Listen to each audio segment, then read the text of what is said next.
Hey guys, welcome to the Comic Rundown, brought to you by Comic Den 316. I'm Ace, your host today, and we have our guest, Chris Rau. So, Chris, tell us who you are and why you matter. I am, like you said, Chris Rau. I am a high school art teacher, and I'm also a sort of part-time illustrator, although that's becoming more of a drive. So I basically I teach graphic design in high school, and then I'm working on various illustrations and things. I started doing posters and things and selling them at comic conventions. That's how we met, as you know. And then from there, I've got various projects going. Right now, one thing that I'm doing is this Kickstarter called Magnus. It's an illustrated, kind of like children's book, only it's not really for children. It's like a violently illustrated children's book. So that one's in the Kickstarter process right now. It's halfway through, and we've already funded it, but I'm always looking for more readers. But other than that, I'm just a comic fan. I'm a guy who draws a lot, and I've got a couple kids and stuff, and that's pretty much it. All right, so for those of you that don't, for those of you who are new here, let me explain what the Comic Rundown's all about. So I find somebody willing to do a show with me. Usually it's out of pity. And I choose a comic for them to read. I try to fit it to their personality, but sometimes they don't have one, so we improvise, which is what we did here with Chris. He got to choose his own. So remember, guys, I'm not a comic expert nor a comic historian. I'm just a boy with his comics hanging out with a strange man who keeps telling me to take my shirt off. That's not true. So, Chris, you kind of already talked about your origin story with comics, at least how you got into this business. Where did it all start with comics for you at your genesis? Wow, deep at my genesis. When I was little, I used to my grandmother used to watch me, so I would go to her like living room, and remember those old like cabinet TVs with like the tube TV? Yeah. So I would like sit in front of that, like lay in front of it, and she would give me like a drawing, like roll out paper and give me pencils and stuff. Mm-hmm. And I would just sit there and doodle cartoons all day. Okay. While I watched Nickelodeon or whatever. So then I'd always just kind of went from there, and I just I drew all through, elementary school into high school. And then for some stupid reason, I decided to stop when I went to college. I kind of stopped art. I'd heard that, I don't know what I'd heard, but I was under the impression that I needed to go like become a rich business person or something. Right. And like I was like voted best artist in my high school and stuff. Like everybody thought I was going to do art, and I just, for some reason, okay, now it's time to be an adult. Yeah. So I did that, and I went to like MU, and I got an English degree, and then I got into business, and that was like 8 years, and I hadn't like picked up a pencil. And then one day I was just like really kind of depressed about my job, and I was like, fuck it, I'm gonna quit. And then I became an art teacher like right there on the spot. Like I went back to school and then started drawing again. And now the last like 5 years have been so much fun. Like I basically decided to start fresh. So like I had always been a pretty good drawer, but once I got back into it and I was like really looking at comic art, that's when I really got into comics. Mm-hmm. When I had gone back to college the second time, and I was like looking at this stuff and I'm like, I can't draw that at all. Like how do they do that? So I decided to go back and start from scratch. So like even though I was a good artist, like traditional artist, I went back and started doing like, like circle frame anatomy and stuff, and like trying to really figure out what was going on. Mm-hmm. It felt kind of like at times I felt like I was wasting my time, like doing the same thing over and over and over and over. And I've got all these old sketches that just look horrible. So I basically like built up a foundation, and now, like 5 years later, I'm actually getting to the point where it feels like I can draw a little bit. Like I still am like my lead, like a lot of people like my artwork, but I'm like my biggest critic. Like most times when I do something, I don't really particularly like it. Yeah. Which I think is a good thing. It's like a sign of growth or something. Right. And you say in your live streams a lot that you like to just practice anatomy, and you do a lot of basic drawing techniques. I'm not an artist. I'm terrible at any sort of art form. But this is an art form, though. Well, shut up. Sort of. Not to disrupt. To see you go in, and I made the comment on one of your videos that you erase a lot. And I mean, my vision of an artist was somebody who just goes. Right. and I had never really watched the whole process from start to finish. Yeah. And I think whenever I commissioned my first piece from you, is that Yadier Molina piece, I'd asked you to send me pictures Along the way. Because process shots. I'm one of those people that if you're an excellent baseball player or an artist, or if you're excellent at basket weaving or whatever it is, like I like to watch great people do great work through the process. Like I don't want to just see the finished product. Like the whole thing for me is watching all of the work that went into it makes that thing that much greater. Yeah, no, I get you. It's a common thing. Like people don't realize. 'Cause most people's relationship to drawing is when they're little kids and they like draw Mickey Mouse, and you draw a circle and then you draw another circle or whatever it might be, or like Homer Simpson or whatever it is. So that's kind of what I was always like super good at. Like I could copy stuff, but it's a completely different like skill level to produce stuff from scratch. So like that is good. Like you could tell when someone's got some artistic skill. Like if they could like, a lot of times in school or whatever, especially when I was teaching middle school, you'd see kids who could like draw the Dragon Ball Z characters perfectly. They would trace it, and they'd look, or not trace it, but they would look at it and draw it, and it would be awesome. So you could tell that kid has talent, but that is not what all the like comic book artists do, or like anybody who's really skilled with in penciling. They do like it's like a craft. Like you sketch in like. You kind of like feel out the pose, and you like scribble a whole bunch and stuff, and you kind of just work your way up. That was what I'm talking when I said I had to go back and relearn it. Like I never knew how to do that at all. It's almost like sculpting. I talk about that a lot. It's like when you first start, you just like put your pencil on the paper and just kind of scribble, and stuff starts coming out, and then you kind of go back and clean it up and clean it up and clean it up. There's this guy named Joe Vereen on Instagram. He's like a pretty famous. He's like a Capcom artist. He does this thing. He'll make a complete drawing using like Copic markers, which are those like nice washable. I don't know if you know what those are. Anyway, they're like really nice art markers. What he'll do is he'll just take a marker, like you can't erase a marker, like a light gray marker, and just start scribbling until he sees something, and then there'll be a slightly darker gray. He's like, oh, there's something. Then we'll start going with that, and then by the time it's done, it like builds it up. It's almost like painting. Like you start with a base, and then you. Yeah, I don't know how we got off on that tangent, but like it's a completely different type of drawing than most people are used to. Yeah. You know what I'm saying? Yeah, and it's really awesome to get closer to you and Fleming both, because you're both putting out like time lapses, and you both put out your live streams where you're drawing and stuff. And he said that he was gonna start doing that because he wants to work on his anatomy as well. Right. Well, we're constantly like constant battle with how to do that. Yeah. Fleming's really good at realistic like facial features and stuff. He teaches drawing and painting, and that's like a big thing. I hear he's classically trained. He's a classically trained artist. He also plays the violin. He's really good at like doing like realistic like teeth and eyes and stuff like that. And then my strength is more of like this, like the cartoony, muscular kind of. So like we'll go back and forth and like, does this look right? Does this look right? He'll come in with his.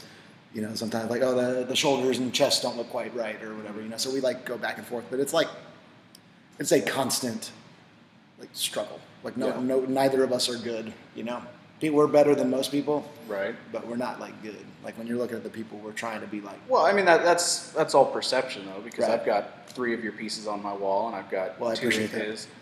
Did you see that frame that I just got? Fleming's Black Panther. It fits his classically trained. At first, it's over the top. We went to Hobby Lobby, and my wife was like, "No, that's too over the top. You don't need that."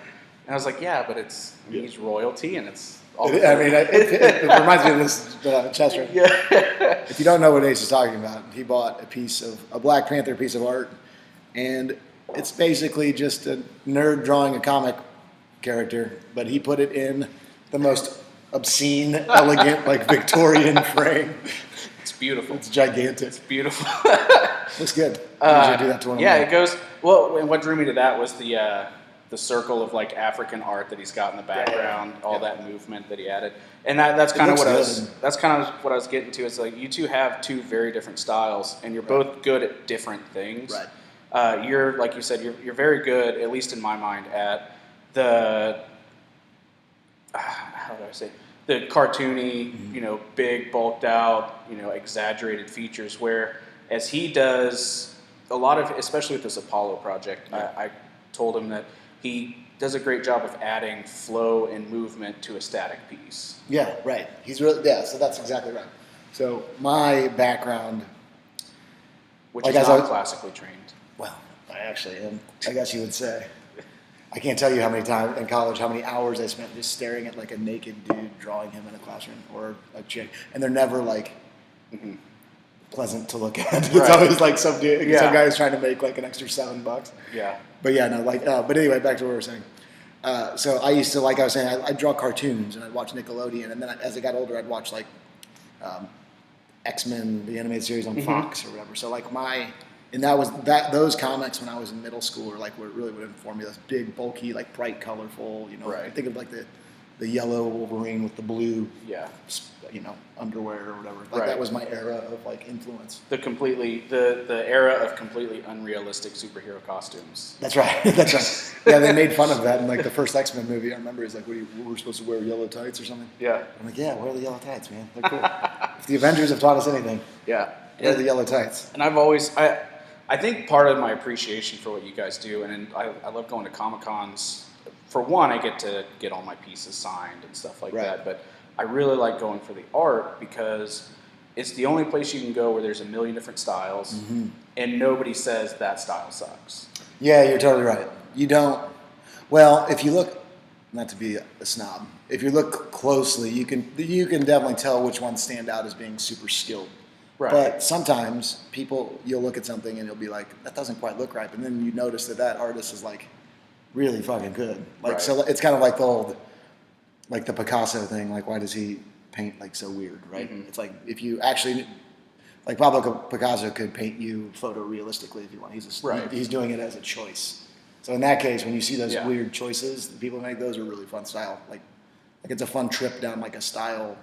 I don't know what I'm trying to say, but like when you're walking through Artist Alley, like you were saying, you'll Yeah. see like all these different crazy But styles. also, I mean, it's got to take balls to put yourself out there too. I mean, to Yeah, I was a think, little that nervous your about it. stuff is good enough that you can purchase booth space, which isn't cheap. Yeah, every time it's funny you said that. I had to be talked into doing it. Like I didn't think anybody would ever buy anything. The first Planet Comic Con that I did, like Fleming basically talked me into it, and my other coworkers, they're like, "No, you're good. People will buy this stuff." And like I'd never been to one.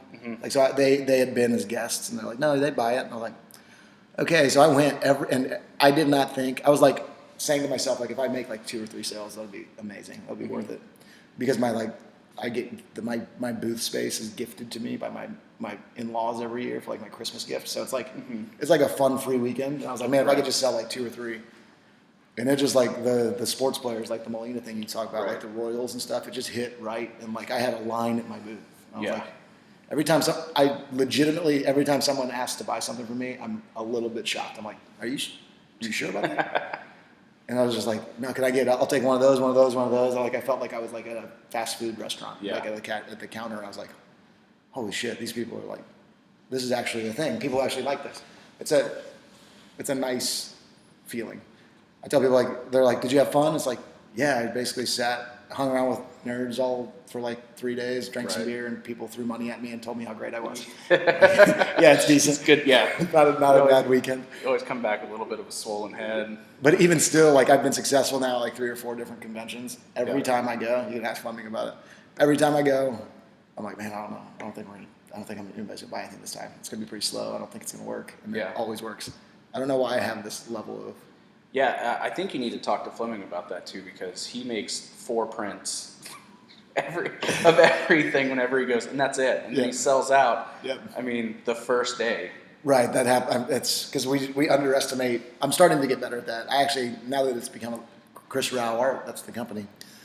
Now that that's becoming a little more successful, I have enough like revenue, or what would you call it, like capital, that I can like keep my stores stocked. Like so, I'll go and like order 200 prints or whatever. I'll spend a few $100s and have like so that doesn't happen anymore. That used to happen. Like on the first convention we went to, we had no idea what was happening. I'm like on the phone with my wife, being like, you gotta go to Staples. I need like 6 more Salvador Perez's, and I need like 3 Hosmers, and I'm running out of canes. Yeah. And they're like, and so she took like 3 or 4 different trips on that first weekend, and it was like before we planned it all. Like we had no idea what to do. So now we don't run out anymore. Right. Although I did run out of Baby Groot recently at one. Yeah. That was a little bad. You're welcome for that. Yeah. That was your idea. That's right. Yeah. That's right. Because You I was just had- going to do the regular. Yeah, you had the Guardians, like, you need to have an alternate in there. That's right. Throw in Baby Groot. Because that was like my sixth, the bonus one or whatever. Yeah. Did you get all those? I think so. From somewhere. I mean, I've got the whole stack downstairs. And that's the thing is I keep buying your stuff, but I can't. I've got a rule where I can't flood my wall with one particular Yeah, you got to artist. sprinkle it Because out. I would. I get it.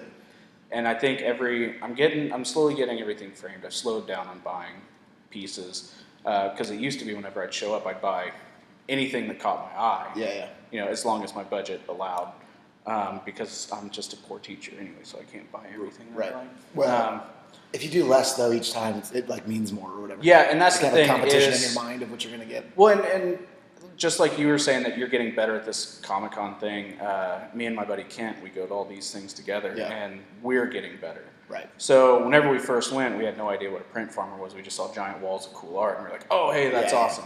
We didn't buy any of it because we didn't give a shit, and we were just kind of walking around. Right. Um, You're developing a but- discerning eye. yeah, and not just that, but we'll walk up to a booth, and we're like, this guy doesn't do faces very well, or this guy doesn't know how to do hands. And Right. we're going through and we're picking through, not that it's bad art, No, I get you. because, I mean, like I said, I can't draw a fucking circle. But No, but you're identifying. yeah, we're you're going starting to through, get- and yeah, I get it. it's not just that, but I'm also getting the confidence to not fangirl whenever Yeah. I go up to these guys. Like, my first year, I went up to Jason Aaron, and I had all these questions that I wanted to ask him. And instead, what I did was like, could you sign these? And I just like stood there and twiddled my thumbs. He wasted, a minute of him signing when I could have just been like, be hey, normal. what's this? Yeah, or yeah. hey, what's that? Yeah. And so what's awesome is from that moment, my first Planet Comic-Con to this last one, which is third or fourth Yeah. one, I went up to Dan Jurgens, who is a legend. Like, he killed Superman Yeah. the first time. Right. And held a 5-minute conversation with him. Yeah. Super nice dude. Right. They're not. I found this as well. Like, we build these guys up as like super mega celebrities or whatever. They're not really. I mean, they are they've got a lot of fans in that particular field or whatever, but like, they're just normal dudes. Yeah, I mean, maybe there are some exceptions to that. But like, There is one, and I'm not going to name him because I don't know who's going to listen to this, and I don't want future listeners to hate me. But I'll name it. I'll see if I can figure out who you're talking he rents out a giant corner booth. He's charging thousands of dollars for pictures, which is awesome. I mean, he's earned that. about. He's about Neil Adams. Yeah, he's earned that. I briefly. I'm not a classic comic guy Yeah. or whatever. Yeah, but he's like. He's I've earned, heard stories. He's earned the right to sell his original art for He's also from here, right? that much. I don't know. I believe he's from Kansas City. I Okay. think he only does that here. Okay. I could be wrong. But I mean, he's an awesome artist, and I love his stuff. Yeah. And it's amazing that he can sell. I'm so happy for him that he can sell his original art for $5,000. Yeah. But whenever you're doing $40 a pop on autographs, That's stupid. And then The not idea just of- that, but and that's fine if you can get people to do that and pay that. Whatever. I'm not knocking him for that, but I've talked to several people, and I saw him like get on somebody about not charging for autographs, Oh my god. and started talking about, well, they're just selling that on eBay now. And I'm like, okay. Who cares? That's so gross. And that could just be me looking from the outside in. That I'm like, if you want to get my autograph, I don't care what you do with it. Right, Why of does course. it matter to me? Well, yeah, being concerned about the secondary market when you're Yeah. the primary market is really stupid. It's Yeah. like, how much do you think that's worth? Is it 10? Okay, now get what it's Yeah. worth. Whatever they do after that is. Yeah. And I've started budgeting for that. And so Jason Aaron never charges. He does have a tip jar. And so I always try to throw. Oh, does he really? Yeah. Yeah. I mean, it's just he's taking time out of his life to come here and talk to all these nerds who are just going to throw stuff at him to sign. Yeah. Um, Well, I mean, he's getting paid. but I was Don't feel too bad for Jason Aaron. Well, yeah, but I mean, he's also, the driving force of Marvel right now. Yeah, So no, he's a beast. He could pretty much. I mean, you have an entire company, one of the big two, on your shoulders. Right. He could charge for He's also from here too, I believe. Yeah, he is. I think Adams and Aaron and there's someone else. Oh, Cullen Bunn's from around here. Kyle Strand's from here. Yeah, Kyle Strom's from here. Strom, however you say it. I'm trying to think of the famous ones. David Fleming is from here. What is it? It's Dennis Hopeless. He's from around What here. does he do? He did some Doctor Strange. He does, I think it's Doctor Strange. I could be misquoting that. He's done a lot of stuff. He did some of the Secret Wars. He did a couple runs in there. He did Spider-Woman. That's big. That's like a big deal. Yeah, she was pregnant and fighting. I got to talk to him for a while too. He's also one of the he's super cool dude. Like he'll talk to people on Twitter and Instagram. And oh yeah, he'll like respond and stuff. Yeah, I always like that when you see somebody's got like 100,000 followers, but they engage or whatever. Yeah, I mean it was crazy because I started off saying, "Hey, it's nice to see you at Comic-Con and stuff like that," just to see who would respond. Yep. And then we ended up talking about like him Yep. losing weight and his diet. He's got some sort of health condition that made him eat. That's cool. And so that's just what we started talking about. That's what I meant when I was saying like they're just dudes. Yeah. It's not like you're talking to I don't know Leonardo DiCaprio or something. He's just like a guy who's probably sitting in his living room. Yeah, down in Wichita we have Air Capital Comic-Con and we got Cullen Bunn coming down. He's the dude who did the Darth Mauls that you're reading. Oh yeah. So that's a big get for us. Writer or artist? He is the writer. Writer, yeah. Yeah. All right, so we got kind of off topic, but so who's your best customer and why is it me? It's you because you do these things like this. I'll tell you what. I've got many wonderful customers. Yeah. I really like it. I have some repeat customers. That's really cool, and I like it when my customers give me ideas. Like sometimes and you do that all the time.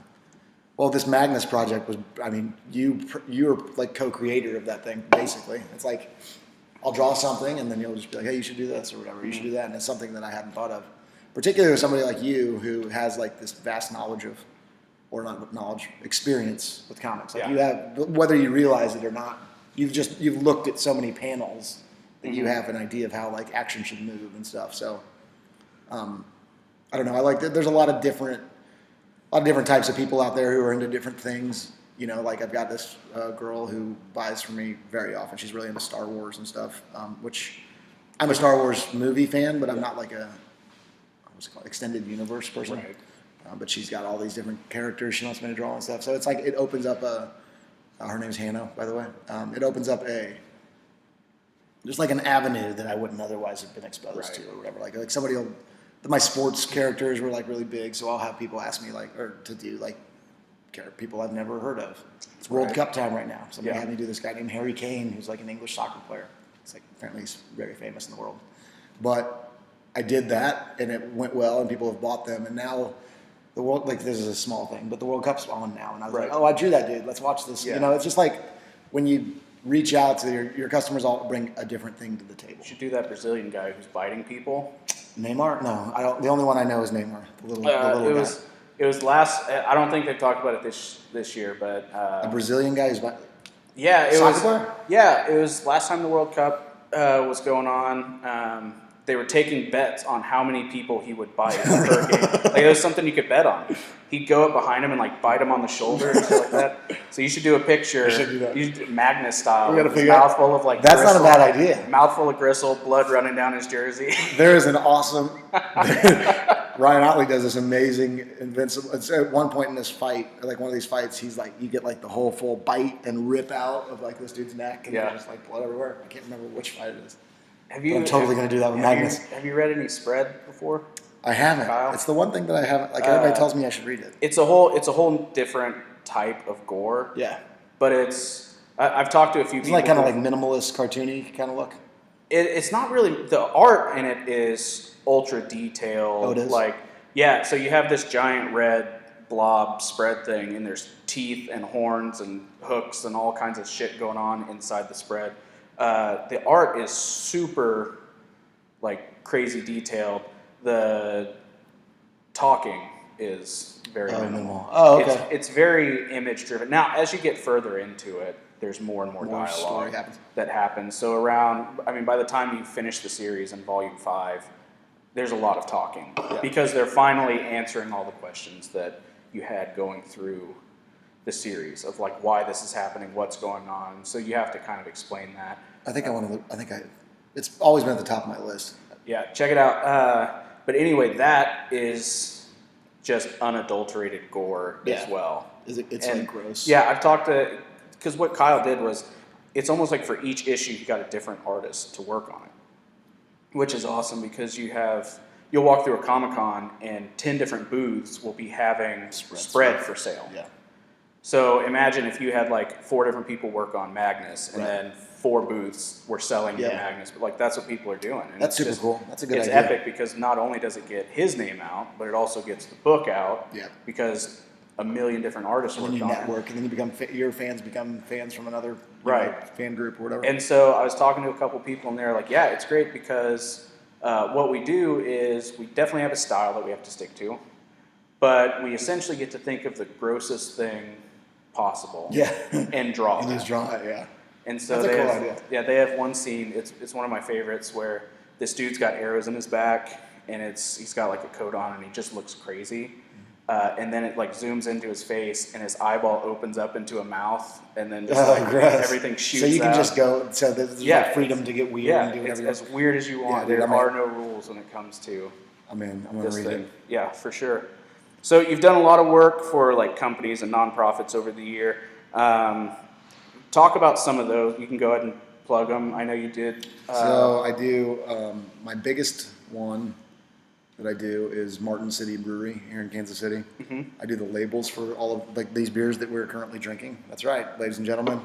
It's 9:50 a.m. and we're having beer. That's right. So I do all these labels, and I do a lot of their art, like their promotional art and stuff for them. I also do. I have like a network of super successful people, which is wonderful. Like a lot of my friends and family are like entrepreneurs, and so I seem to be like the community's go-to for like make me a logo. Mm-hmm. So I've got files or I've got like folders on my computer of like, I don't know, probably in the last 3 years I've done like 50 logos for different companies. Like whether it be like, I have a good friend who's like this big commercial real estate guy in Kansas City. I did his logo for him. Got another friend he's opening a gym. I did that. I've got another friend who's opening a barbecue restaurant. Like it's like this network, and then all of a sudden they kind of like, it just kind of spreads out, and then they tell their friends or whatever. So, but as far as like big companies that continually use me, Martin City is like I guess I'm like their official artist, right? So that's like a side job. Yeah. So I've got that going, and I'm trying to think of other things. You did one for a young boy who had passed away. Oh yeah, that's right. I did. So Crane Brewery in Raytown, which is where I teach, Raytown High School. Crane Brewery, they're like a craft beer place. They make like really cool sour beers and stuff. You should try them out. Mm-hmm. Anyway, one of their like, I just got in with them somehow. I don't remember how it exactly happened, but one of their like head sales rep guys, his girlfriend, her son died when he was little, and they have this little this marker drive every year where they try to raise money to get like art supplies to kids or whatever. Right. So I did their artwork for them, and they like turned it into like a coloring page. They had an event, and then you could come and bring your kids and color the picture or whatever. So I'll do things like that, like occasionally, like if somebody has like a really nice moving idea or something, I'll spend my time doing something nice like that. But primarily, it's the logo stuff. I've been doing the logo stuff for like a couple years, but recently it's been shifting into like a little bit cooler. Like I've been doing like concept art and stuff. Right. Like I did this. There's this playing card game coming out pretty soon, which doesn't have a title yet. I'll keep you informed. But I did this like series of dragons. Do you remember seeing that? And then I also did this thing. This guy's trying to create a cartoon. He wanted some concept art. I made like the series of hip hop characters with various I remember that. magical powers and stuff. So that stuff, as I move on beyond my network of friends opening businesses, I'd like to get more into that conceptual stuff. Like that's a lot more fun to do for me. Yeah, and then I mean obviously you have Magnus going right now. Again, there's 15 days left, 14 days left. There's 15 days left in the Kickstarter. I don't know when you're going to post this, but if it's in the next 2 weeks, there's still time. Go to Kickstarter and search Magnus, Magnus, or you can click on my profile. Yeah, we got to get it up to $4,000, Yeah. and then everybody gets a poster. That's right. So I set it initially just for a print cost. I was trying to print like 250 books. It was $1,500. That's all I wanted to raise. And my friends and family blew it up right away, and then it got on Kickstarter's radar, and then I started attracting more people. So we're halfway through, and it's about like 275% funded. Yeah. So the book's definitely going to finish and definitely going to ship, which is pretty cool. Yeah. So if you're weary about like, if any of your listeners are weary about funding a Kickstarter because they want a sure thing, you know. Mm-hmm. Some people don't like back a project because they don't want to waste their time. on Right. something. But this one's done, so it will Okay. happen.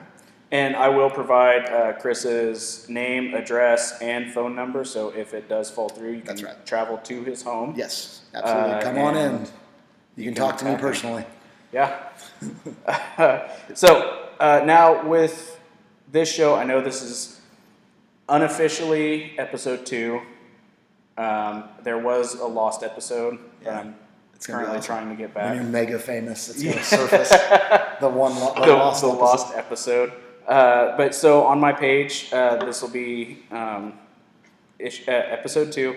So I usually like to kind of guide which book you do, but you insisted on doing Invincible. I can't believe you'd never read it. Yeah, I'd seen it, and I'd watched. After I started reading the first one, I had watched this guy. It's Comics Explained on YouTube. Go check him out. He did the first volume. Okay. And I remember seeing it, and I remember watching it. So whenever I got into it, I was like, oh yeah, I kind of know what's going on. Yeah. Oh, right. So it was like ringing a bell as you were reading. Yeah. It looked familiar, but I couldn't, put my finger on it. So I bought the comic. It was extremely good. I think you undersold it. Oh, did I get? Well, I'm glad you like it. But it does kind of remind me of you. It's the art's simple but to the point. Yep. And the story's simple and to the point.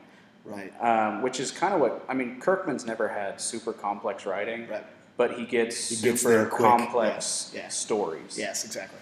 And I don't know how much of Kirkman's stuff you've read. Only this and The Walking Dead, which I've read pretty much all of The Walking Dead and all of Invincible.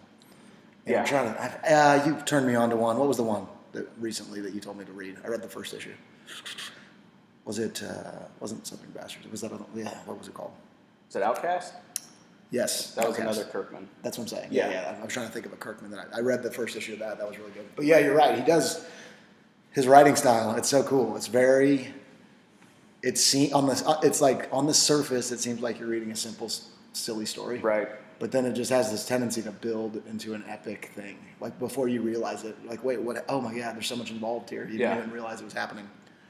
Yeah, and for me, it's a very fine line between serious action comic and Rick and Morty. That's right. That's okay. Because Rick and Morty does nothing but poke fun at everybody else. Yes. And we had talked about that a little bit earlier before we started recording.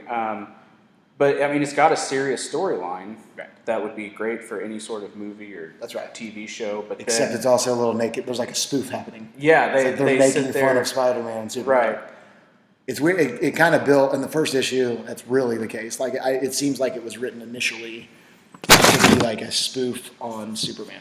Yeah. Or on Spider-Man. Because he's a high school teenager or whatever, finds out he has powers, etc. And it's like there's even like jabs at jokes and stuff about making fun of. But then as it develops, I don't want to spoil it for the view. Well, it's not even a spoiler. As it develops, it always has some of the humor, but it builds such momentum. And like we were just talking about, there's so many layers and so many storylines or not so many storylines, but there's just so much happening that towards the middle and the end of the whole story, there's not really any room to make fun of stuff anymore. They have to resolve all of these epic conflicts or whatever. So it hooks you in the first couple issues with this is unique and funny, and so it's like a funny take on Superman, right? Or on whatever. And then as it starts building, it's the humor starts to drop off a little bit, and then it starts getting insanely epic, and then you'll see what I mean. But you've already seen a little bit of it. Yeah. I'm 3.5 volumes in. Now, when you say volume, what is that? So trades come out in volumes. They take 6 to 8 issue story arcs, mash them into one book, and then what you've got stacked here on this table are 10 omnibuses. Yeah. Which are several volumes stacked into one book. So all right. So it works in this whole thing. Also appeals to me. Like my OCD is it's very symmetrical. So there's 144 issues. Mm-hmm. So there's 12 of these omnibuses of 12 comics. Right. So that means like, so each one of these things is 6. So you've read through this first 12 books, Yeah. right? And you're on the, what, you're, so if you were talking comic, you'd be like 18 or something like that? Probably, Yeah, somewhere in that and range. whenever you get into some of these smaller print companies like Image and Dark Horse and Yep. Valiant and stuff, some of the page numbers are different. Typically, you get about 22 panels worth of reading Okay. out of DC and Marvel. But I think I was reading through one of these issues of Invincible, and it was like 4 pages. Oh, is that right? It was chapter 3 in volume 4. Okay. It was like So they 3 play or 4 around with pages. it a little bit more. I think they have a little more freedom to do that. Yeah, because I remember there'll be like some that are like 40 pages and some Right. that are, yeah, okay, that's cool. That makes sense. So it ends up averaging out to about the same as like a regular comic though. Like this was, the reason I started reading this was I was reading the New 52 Batman, Yeah. which I really liked. And I was actually physically going into a store and buying the comic and talking to the comic guys. And I was also reading Lock and Key and Chew. Did you ever read Chew? Mm-mm. That's a really funny one. You like that? The Okay. guy with the superpowers, the guy can, if he tastes something, he knows its entire history. So he becomes a detective and he'll like take a bite of a corpse and he'll know who killed it. It's hilarious. Like there's like images of him like out to like eating dinner and he eats a bite of chicken. It's like whoa, and he like sees the whole. It's really funny. But anyway, so I was reading it was a relatively popular Image book. I was reading all these and then I was caught up on everything and I was like asking the guy, "What's your favorite comic?" I don't know what to read. Yeah. And he was like, "Oh, you haven't read Invincible?" It's like, you need to read Invincible. It's like, this is the best comic. Yeah, it's universally loved. I've met 0 people who dislike it. Yeah, right. Yeah, and I'm one of those people. I grew up on Marvel, X-Men, Spider-Man. I used to go to the grocery store and they had a little corner with magazines and comic books. Yeah, right. So every Remember that? week, whenever my parents would go grocery shopping, I would just go over there and start reading comics because I didn't want to walk. You just read them. Yeah, I'd read them and then I'd put them back up. You're like sitting under the thing and there's like books all around you. People are avoiding you with their carts. Well, it was off in like a corner. So you had the checkout lines over here, and then in the corner, out of the way, was like these magazine racks with comics and stuff. Did you ever buy any of them, or did you just steal all the content? Every once in a while, I could talk my parents into buying it, and then once I started getting an allowance, it was like spent it all. Yeah, it was like $5. Some of those things are probably worth a shitload of money. Yeah, and see, I had several very important issues. I don't think it was the first introduction of Carnage, but it was the first big story with Carnage. Yeah. And like on the cover, it's just Carnage standing over with his arms spread over New York, and everything's like in this red. I've seen that cover. I know exactly what you're talking about. Yeah, I had that one. I had Venom's first solo run, and it had like the hollow foil. I have that. I have that one. I have the number 1 of that. Yeah. I'll give it to you. It's in my classroom. I mean, I've got it. Oh, you have not? Yeah, Are they worth anything? I went and bought it. Yeah, I think it's like worth like $20-$30. Really? Yeah. A student gave it to me once. He's like, "Hey, I found this." It's like, well, and I think whenever I bought it, I bought. Is that where he's like a good guy? Like he's about to become a good guy or something? Well, he's always been kind of an anti-hero. Oh, okay. He just eats the brains of like the people that were bad. Oh, okay. And Spider-Man didn't like that, so they fought. Oh, so he's too rough on bad guys. Yeah.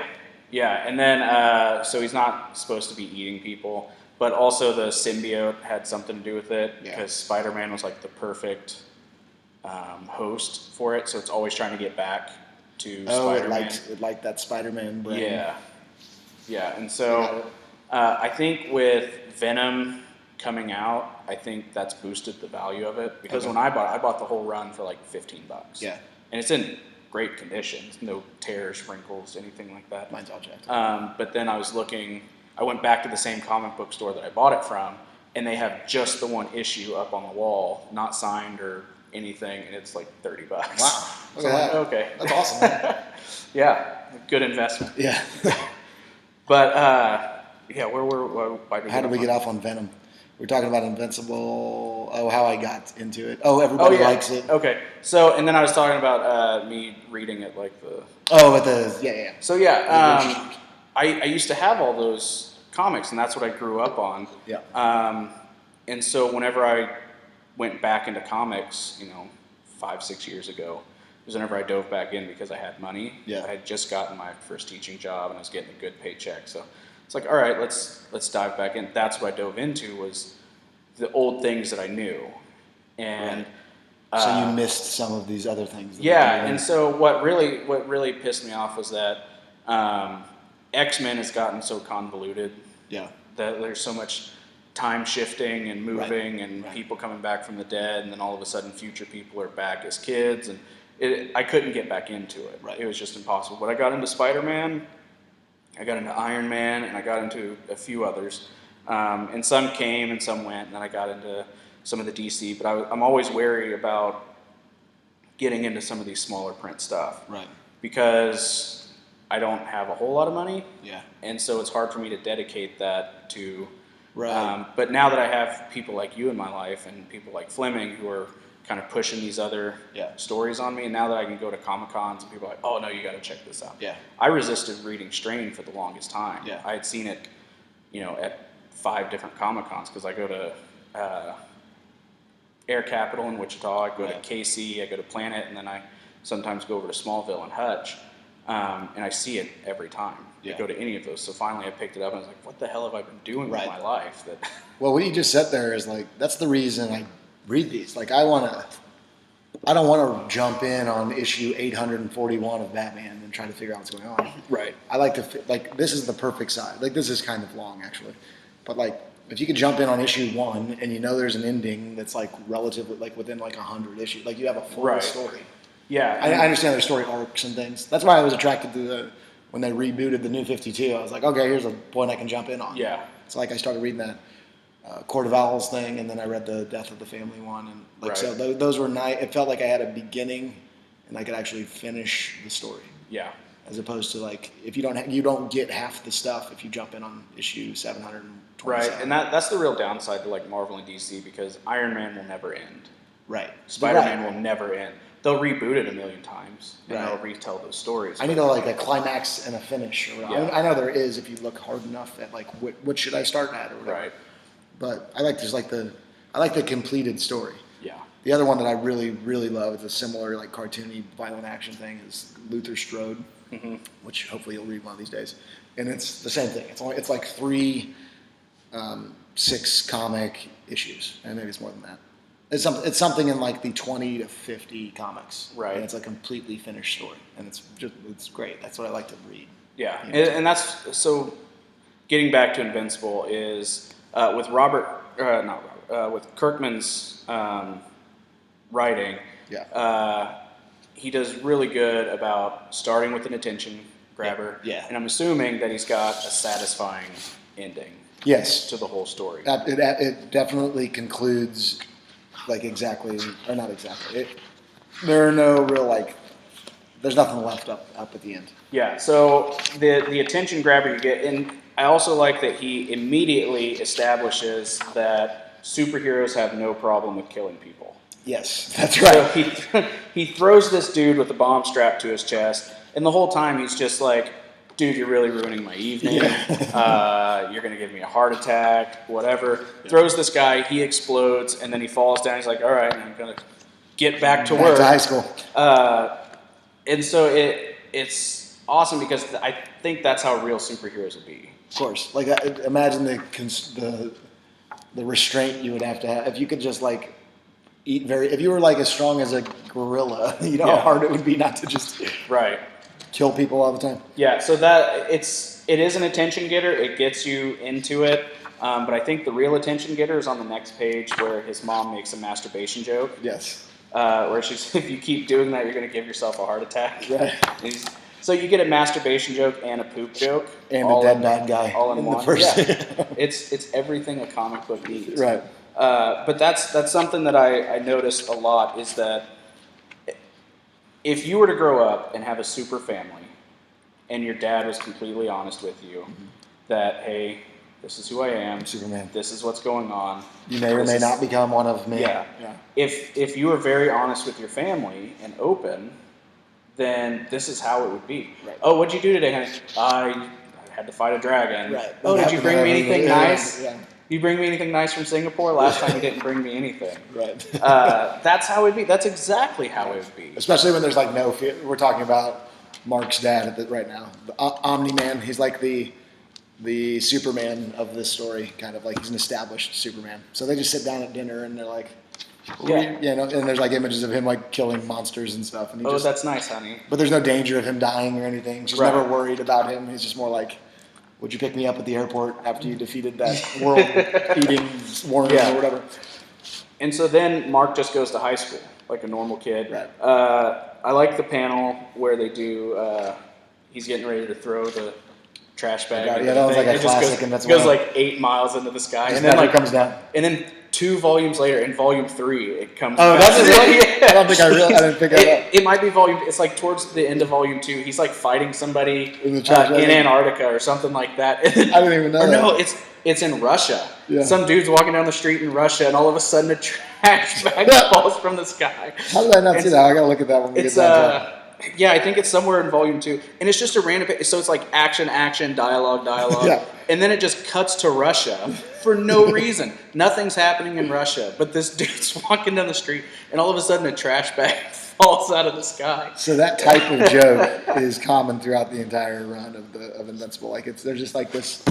There's a level of looseness with the story. Like it seems like they're really comfortable with the story they're telling. It's like they're right in their wheelhouse. I'm sitting here flipping through the paper. I should pay attention to what I'm saying. Yeah, no, but they're like, there's this like subtle, like there's an easy humor to this. Right. That's why it's so good. It doesn't seem like anybody's trying too hard. Yeah. So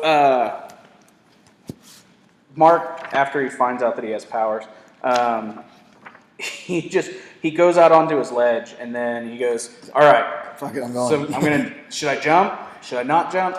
But then I think there's that moment where you're like, okay, if I have super strength, that means I probably have super durability. So even if I do jump off, it's not going to hurt my legs.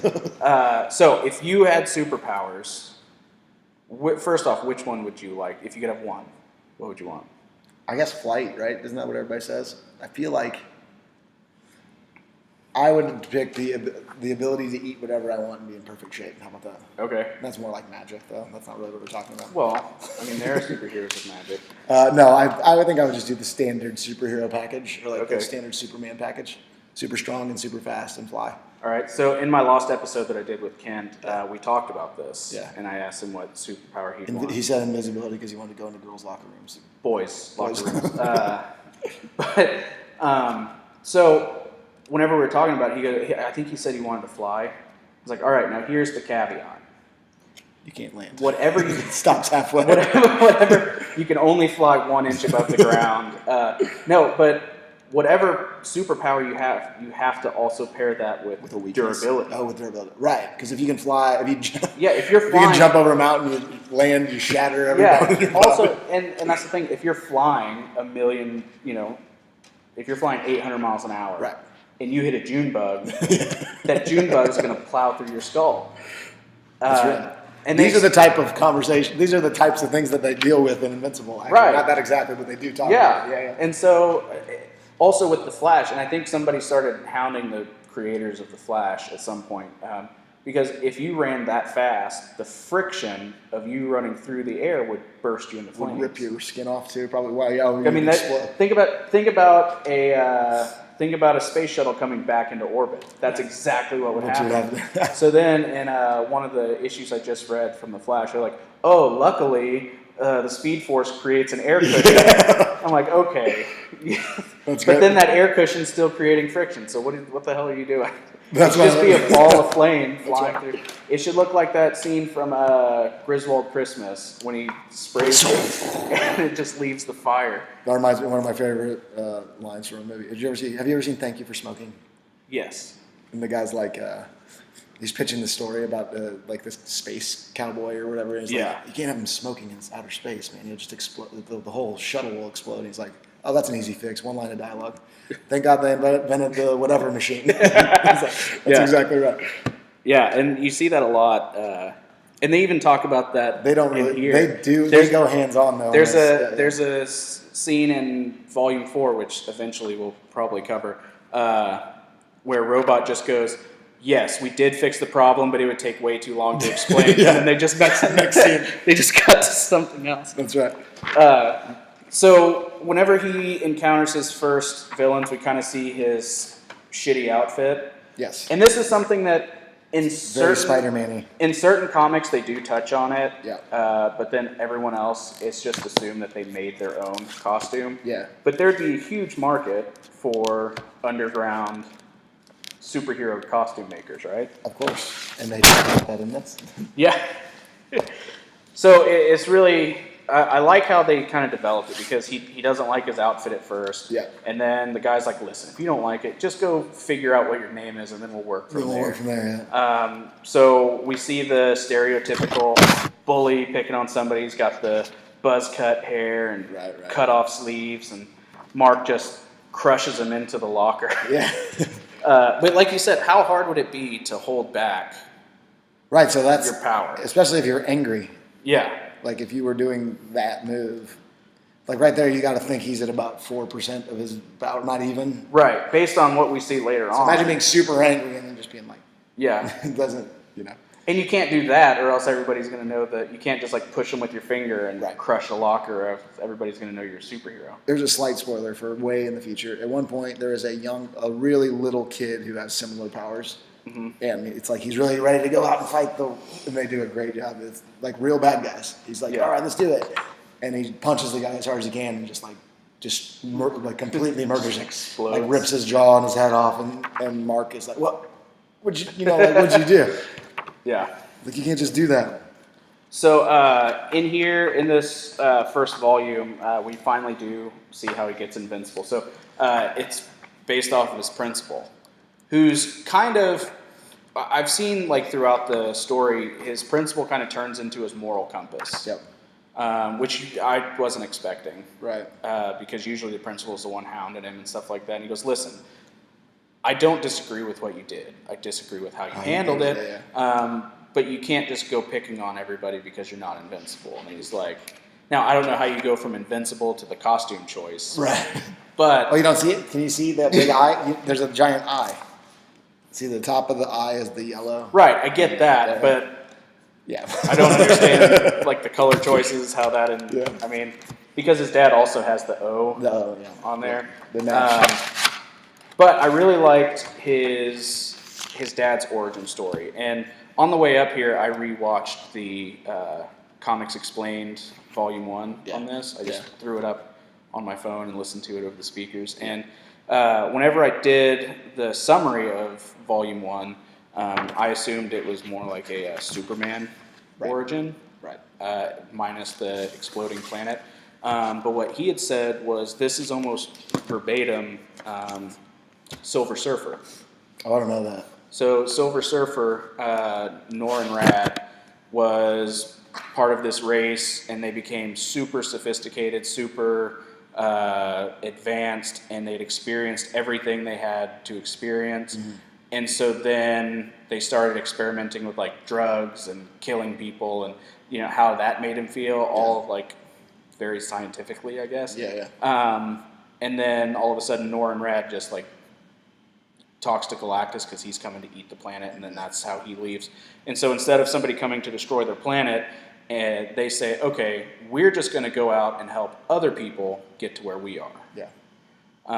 So it was cool to have that pointed out. And that I talked about this in my other episode too, whenever I covered this.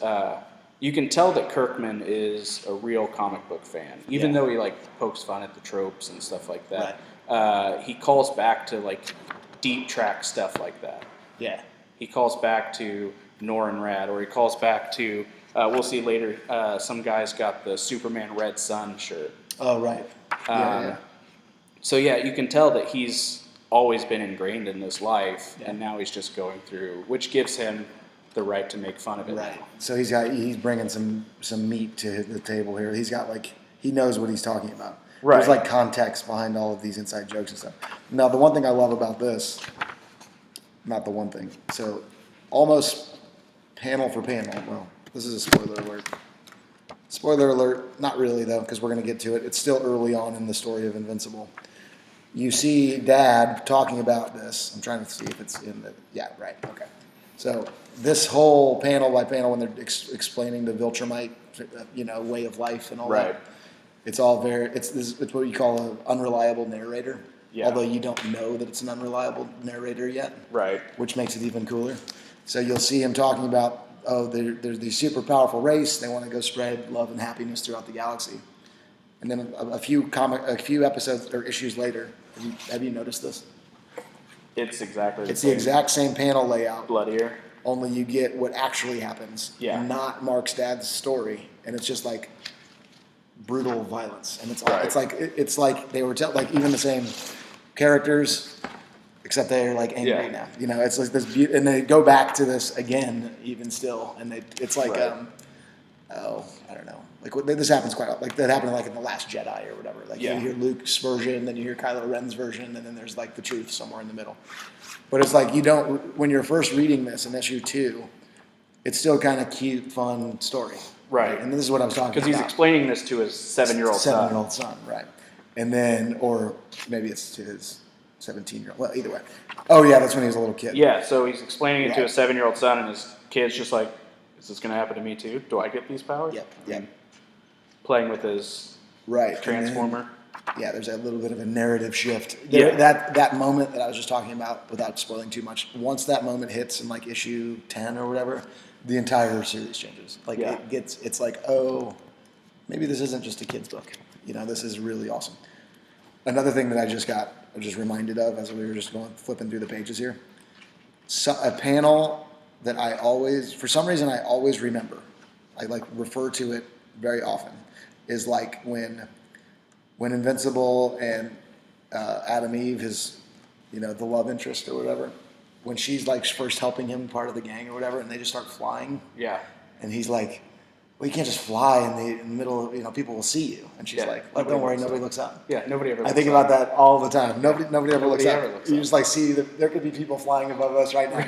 It's like nobody ever looks up. That's another example of like what you're talking about, how they take a realistic, like, what would be like a critique of superpowers, and they hit it Right. head on. Like nobody ever talks about like that joke of like nobody ever looks up. You wouldn't see that in Superman. Yeah. But Well, there's and that level of And that kind of awareness. thing, I think, is bleeding into some other things. I don't know if you've ever watched Supergirl on have the not. CW. I'm aware of it, but I've never actually watched it. They talk about she takes her glasses off and wears the Supergirl suit, Right. and she's like, "Well, how are people not going to notice me?"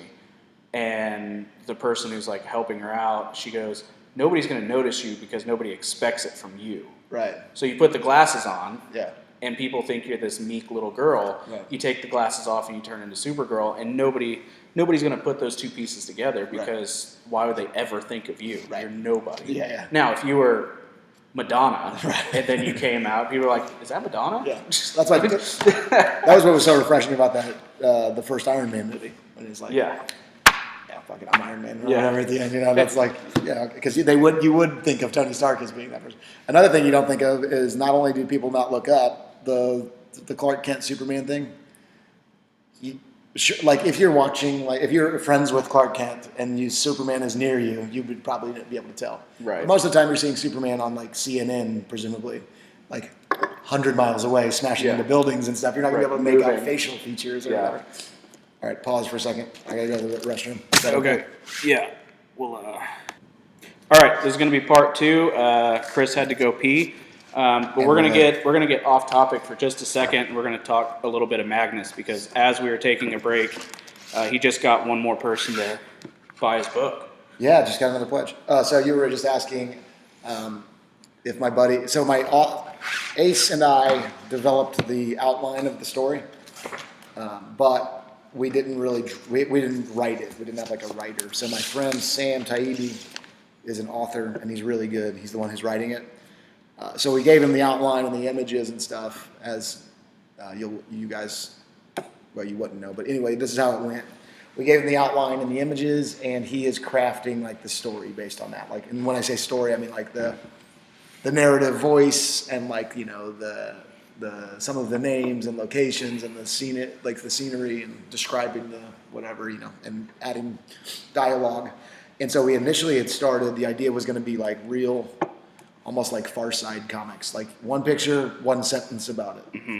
So that was what it was going to be, and it was going to be like a real quick, funny kind of, almost like a joke. And so what Sam has developed is he is like building it. So it's a similar layout. It's still going to be one picture with a passage, only he wants to do like 4 or 5 sentences, like a paragraph or 2 on each page. So there's going to be a little more meat to the story. So I think that'll be nice. Yeah, I think that'll be awesome. And I'm expecting to see so I'll get the final draft of the story, I think, tomorrow.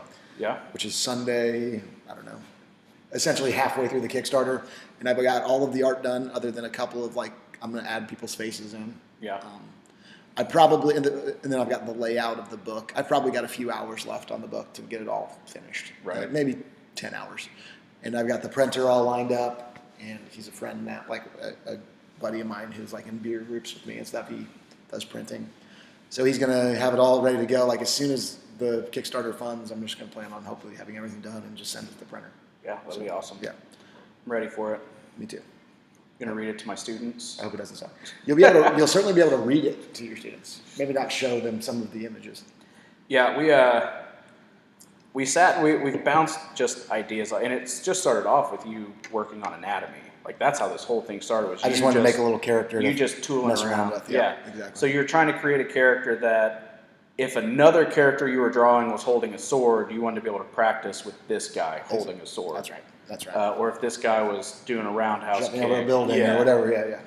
This was just supposed to be a practice. Like my go-to, like average hulking guy. Yeah, whatever. and then through the months that we've known each other, years, I guess we can say now. It's been over a year. Right. I've always critiqued your work, whether you liked it or not. And the way I explained this to Fleming, because he was talking about Apollo, and whenever he does a character, I'm always on your guys' live streams, stuff like that. And so I always throw in my 2 cents, just because as somebody who purchases this, it's another viewpoint. Yeah, of course. And I love you guys, so I want you guys to do the best you can. Right. Yeah. Not to say that my view of art is how all of it should be. Right. But it's always been my opinion that if my friend is wearing a shitty hat, then I'm going to tell you, hey, that's a really shitty hat. Speaking of that. Listen, don't talk about my Cardinals. Ace is ironically wearing a St. Louis Cardinals hat. I'm not ironically. He's not even aware of his own it's unironically. paradox that he's existing. Unironically. No, but I get it. Of course, that's what you want. You want honesty, but you also want smart people to give good input to make things better. If you're locked in your way, it makes it it's super hard to, advance. Like being self-critical, or at least the ability to analyze oneself to change and adjust is so rare. You can't. Right. Like if I could teach my kid one thing, that would be one of the top things. Right. Always be able to look at yourself from an outsider's perspective. What's the vibe you're putting off? Right. If you're completely going through life unaware of your wake, it's you're an asshole. Right. Nobody likes that kind of person. Yeah. So it's one of those things where not only do I want to purchase the best product, which is why I say, hey, you should. What about this? Yeah. I do say that you should do things, but I think you've also developed a thick enough skin that you can be like, yeah, Ace is either just putting in his 2 cents or he's being an asshole right now. Right. But it's always refreshing to see people who can take that and then either say, you know what, I do need to change this, or you can defend why you're not doing it. Exactly. That's right. But you also, yeah, exactly what you said. It's a good way of strengthening your reasoning. So if you're I can't think of an example, but let's say I've got an idea and you're like, hey, you should change this thing. If I can't come back and be like, no, the reason I don't want to change it is because ... If you don't have that chambered, then you need to change it because you obviously don't have a good reason for it. Yeah, and it doesn't necessarily have to be what I said that you change it to, but something. Right, exactly. If you were to this would have been a completely different book if you'd have just taken all my suggestions. You'd have been punching babies through people's chests. You had some wild things. That was I wanted to do it. That was hilarious. One of the original ideas but your listeners, one of the original ideas was we were going to have this evil king that Magnus confronts. We were going to do this funny, weird spoof on baby Bjorns.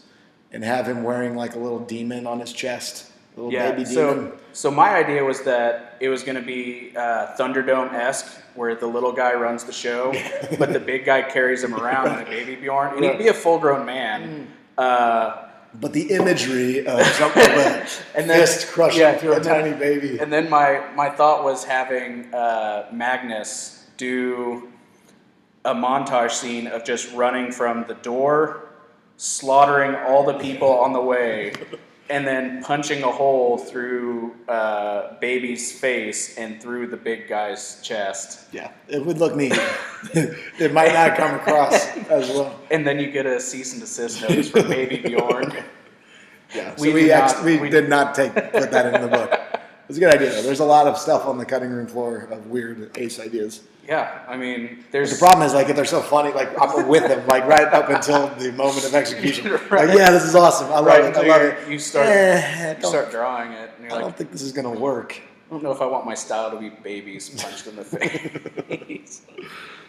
All right, so with that, let's dive into Volume 2. I know we're an hour and 7 minutes in, and we're just now getting to, not Volume 2, Issue 2. Issue 2. I think we were already kind of in there. That was the Viltrumite background, I think. Yeah. So how do you feel 2 issues in, and you've already got a team up going on? Yeah. You've already got a super team. Right. So I did not have the baggage that you do of a seasoned comic reader when I read this book at first. So I was fine with it. It seemed like there's kind of this joke. It's like everyone's a superhero in this universe. Yeah. I think that's like he's doing that on purpose, though. Like, right? Eventually, in Spider-Man, like everybody he runs into has like some sort of special power or whatever. Yeah. But they just hit you right over the head with it right away. Like, oh, there's other superheroes that go to this high school that I already knew, and Right. yeah. And even though they touch on, I don't think he ever officially joins any group. That, I mean, he doesn't.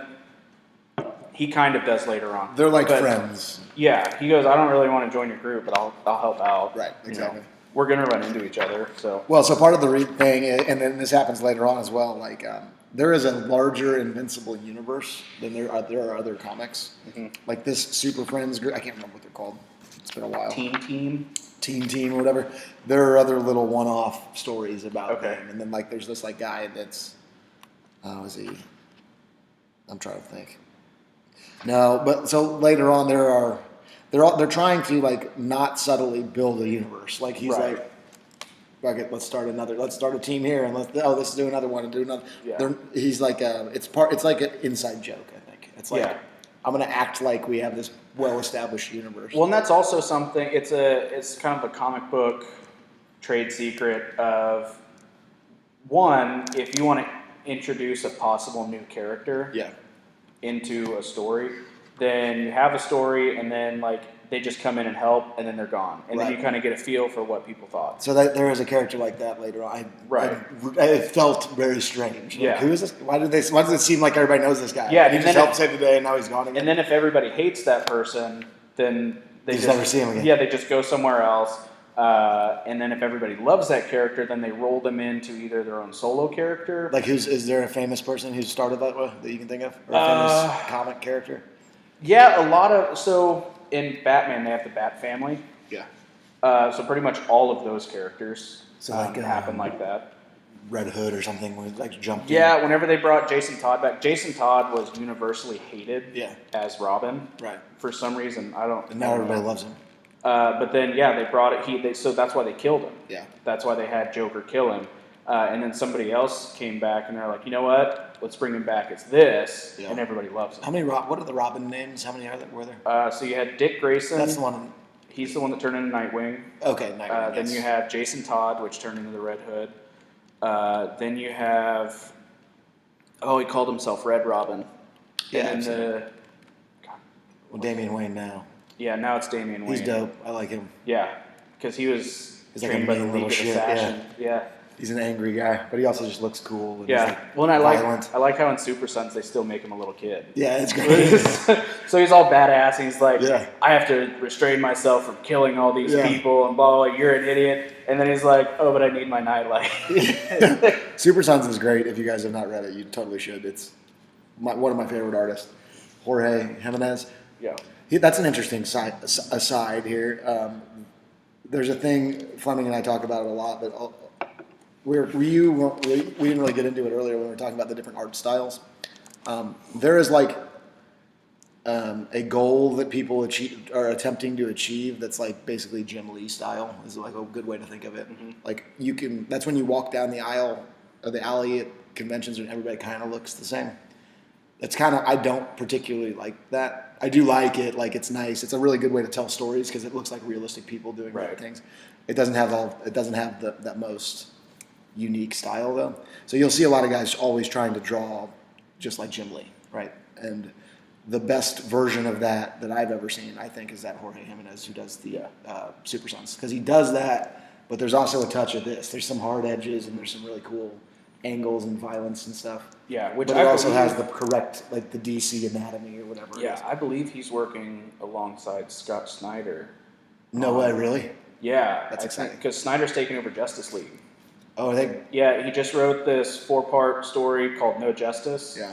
Where like these Omega Titans come out and they're about to eat these planets, and Brainiac is involved, and then he dies, and all this other shit that's going on. So I don't know that he did the covers, but I think on there's 4 new Justice Leagues. They're going to do a Justice League Dark. They're doing one that's in space, which is Odyssey. Then they're doing, I think, just a regular Justice League, and then another one. So there's going to be like 4 of them. He has been drawing a lot of Superman and I Batman. think he's doing one of them. Nice. I'm going to read that. So, yeah, it's going to be good. Wonder Woman's now in Justice League Dark, which deals with like the magic side of the universe. And it's kind of refreshing that DC's finally digging into the cosmic area. I mean, they always had the Green Lanterns, right? But that was one portion, whereas like Marvel, everybody's in space. And DC is, I haven't talked to anybody from DC, so this isn't like an official statement, but based on what I've seen, DC is taking everything Marvel either is doing or has done, blatantly stealing it, putting it into their comics, and just standing on the other side of the line, sticking their tongue out at Marvel. Well, I mean, and they're doing it better. Trying to make money. Now, having said that, Jason Aaron's now in charge over at Marvel, it seems like, with the new Avengers and Thor and stuff like that. It'll be awesome. He's destroying the game. Yeah. But you can't survive on, one or two good writers. Right, you're right. But you can survive on a $1 billion movie industry. We need to get Jason Aaron and Ryan Otley need to jump in. Now that Otley's doing Spider-Man. Yeah. We gotta pull those two. That'd be like the all-star team. Yeah. There you go. So going back to kind of like the team-up thing, team-ups a lot of times are where characters go for their last leg. Like, right. It's like Sweeps Week. Yeah, so like Luke Cage and Iron Fist aren't doing well individually. So what we do is we do into a duo. Power Man and Iron Fist, Yeah. and all of a sudden they start selling really well. Right. Or these characters aren't doing very well, so you make the Justice League International put Batman in charge. Batman's going to draw people to reading it, and then people love it. It's It's interesting. It's kind of what's happening with Ant-Man and the Wasp. Yeah. Like Ant-Man was wildly successful, but it wasn't like an epic like everything else. So let's add another element to it or whatever. Put them together in a duo. Yeah. So when Ant-Man, the first movie came out, it kind of kick-started interest in Ant-Man. Yeah. And so there was a really good story, and for the life of me, I can't remember who the author was, but Mark Brooks did all the covers, and I got to talk to him at Planet, and I asked him, I was like, how much freedom do you get when you do a cover? Yeah. Do they say, hey, this is what needs to happen? And he goes, well, obviously I can't go too far off reservation, but he goes, I pretty much have creative freedom. And I don't know if you've seen Mark Brooks' stuff, but it's I know the name. Comic book, but it's still realistic. Yeah. And so like Alex Ross type stuff. Yeah, a little more a little more on the cartoony line of that, but yeah. And so he did most of the covers for Ant-Man, and one of them, it's Ant-Man and this guy who's in a giant bear costume, and they're standing like back to back with like the white blazer, and it's like Miami Vice, and they've got a Lamborghini behind him, and like it has nothing to do with the story. So Ant-Man leaves New York, goes down to Miami, and starts his own security team. And he starts hiring villains, like former villains. But they're like D and F list villains. So like one of them's a giant bear that attacked him. And he goes, "Hey, do you want a job?" And the guy's like, "Nobody wants to hire a felon." He goes, "No, come on, you can work for me." That's cool. So it's really cool, like how he did that. And it went. Unfortunately, Secret Wars started, which is where the entire multiverse collapsed into Doctor Doom threw it into one planet. And then after that, I had stopped reading because it was hard to get back into it. But yeah, I mean, Mark Brooks, he does some excellent. He also did all the covers for Secret Empire, where Captain America turns into Hydra. Yeah, he did all those. Cool. So yeah, Google Mark Brooks, check out his covers. It's pretty awesome. So yeah, it's one of the pieces of comedy in here. We hit that scene where it's like, oh yeah, nobody ever looks up. Everybody's pretty nonchalant about. I mean, they just go behind a dumpster, which turns out to be like the makeout spot for everybody. So, which is why everybody thinks Mark and Eve are a couple.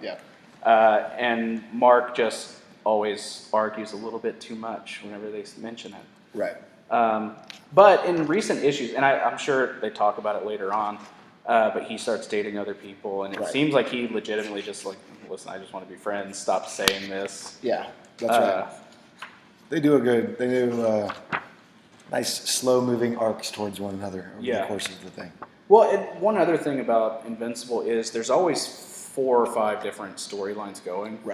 That's right. So you got the main one, which we haven't even touched on yet, which are the bombs on people's chests, which is what we started off with, but then you get distracted by 3 other storylines. That's right. So you have the origin, you have the teen team, you have the love interest, then you have these 2 blue history goons. of the dad, the blue guys are really cool. Yeah, and they just kind of appear throughout as incompetent, like henchmen villains that. Well, so what they're interesting because they're like super geniuses. But so they're like one engineers, of them's a clone. Right? And one's a clone, and they don't know which one's the clone.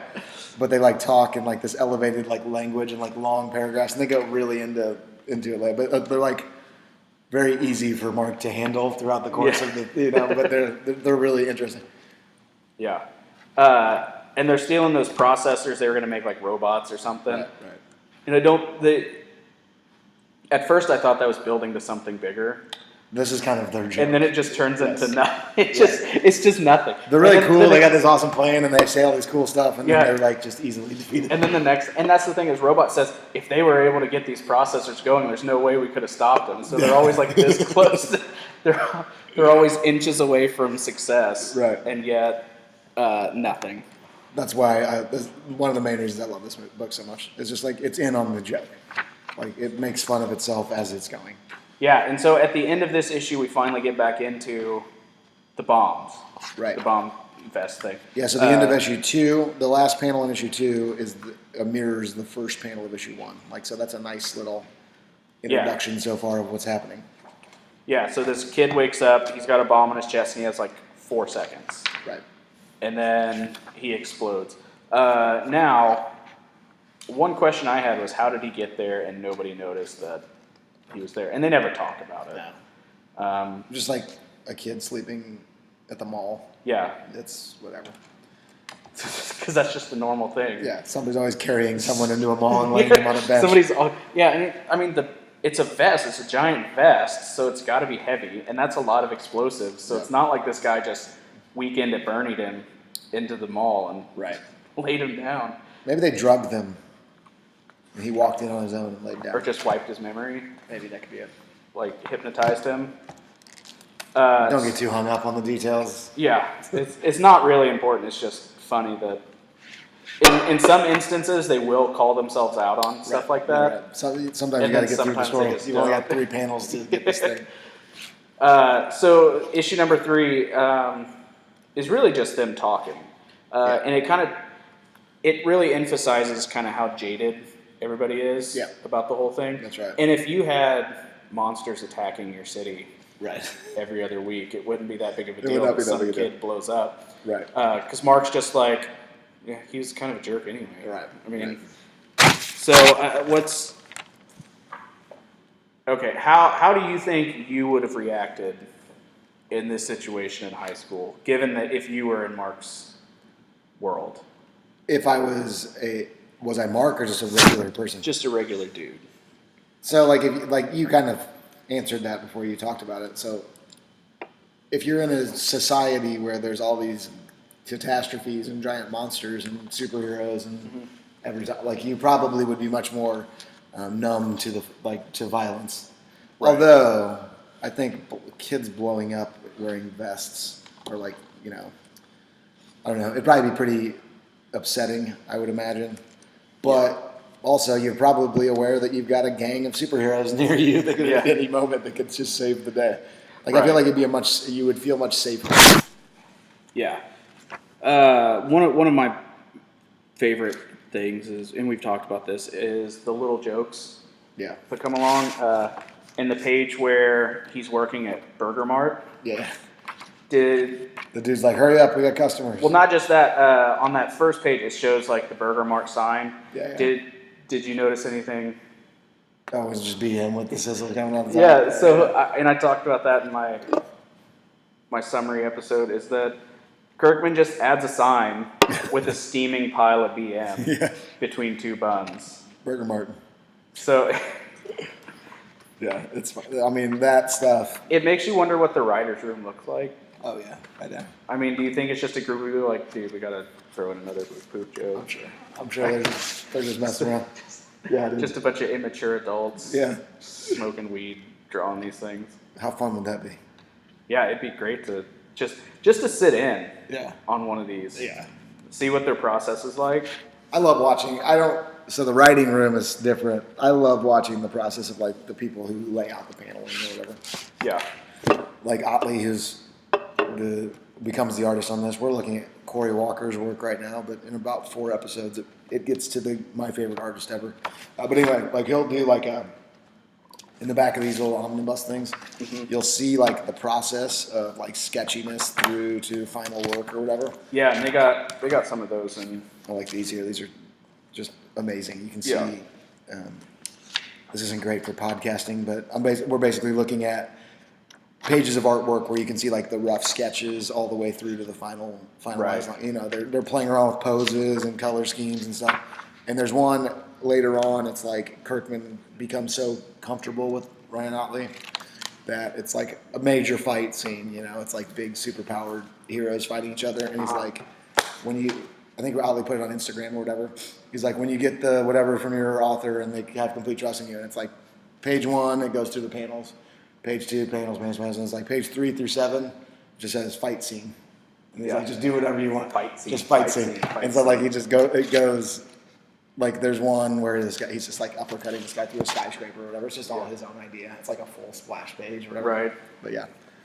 Yeah, it's especially going through this process with you and Magnus, it's really made me kind of curious to see what doesn't make it in. Right. Because there's just got to be stacks of paper stacks, of people ripping spines through their mouth and right, absolutely. just stuff. They're we can't do we're that. not going to do that. Yeah.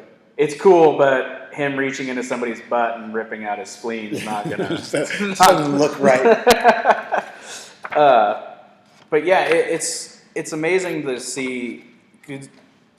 I'm coming at these from different perspectives now. Whenever I used to read comics, I just read comics. Yeah. And I'd like the art and I'd like the story, but I'd read it, I'd put it down, I'd pick it up later and read it again. But now I'm going through a different perspective from hanging out with you and Fleming and my friend Kent and talking to all these artists and writers. I go through and I appreciate the process they went through to get to this final product. Right. Because like I said, and like I said, once you think of all of the work that you put into storyboarding and drawing and thinking of a concept for Magnus, and then you also have time to add that one little detail. You have the time to add the BM sign, or you have the time to add that one last little flower, or you have the time to put those few little arrows. Right. It's amazing to think of the effort, because you read through it and you're just like, oh, they're flying, but then they also had to do the clouds and they had to do the color scheme. That's right. And they had, That's because you could just have a flat blue right there, but instead they faded it. Super, exactly. Like when you see things like that. Right. Absolutely. So it just makes you, going through all this and going to Comic-Con and stuff and making this podcast has really got me more interested in, like, I take much longer to read my comics. Right. I probably actually analyze the Yeah, image. it takes probably 2 or 3 times as long for me to read through a story, because I'll read the page and then I go through and I look at the art and I look at all the pieces and I look at every little thing. That's good. Like, well, I mean, when you think about it, there's not really that much to read when you're reading a comic book. You could read a comic book in 7 minutes. Right. But that's not really what it is. You're looking at, there's a lot more happening than just that. Like, a lot of people will just read the comic, and I get guilty of it as well. Like, it's like you just want to get what happens next, or whatever. Right. So I'll read through comics incredibly fast. But like, I feel like the goal is to like look at it and like analyze it and like, wow, that's really cool what they did there, or whatever. Yeah, and I've really been doing this as we get in further into as the story develops more. Yeah. And you do see more of that Ryan Otley gore coming out. Well, and just the detail, like you can see there is such a big difference.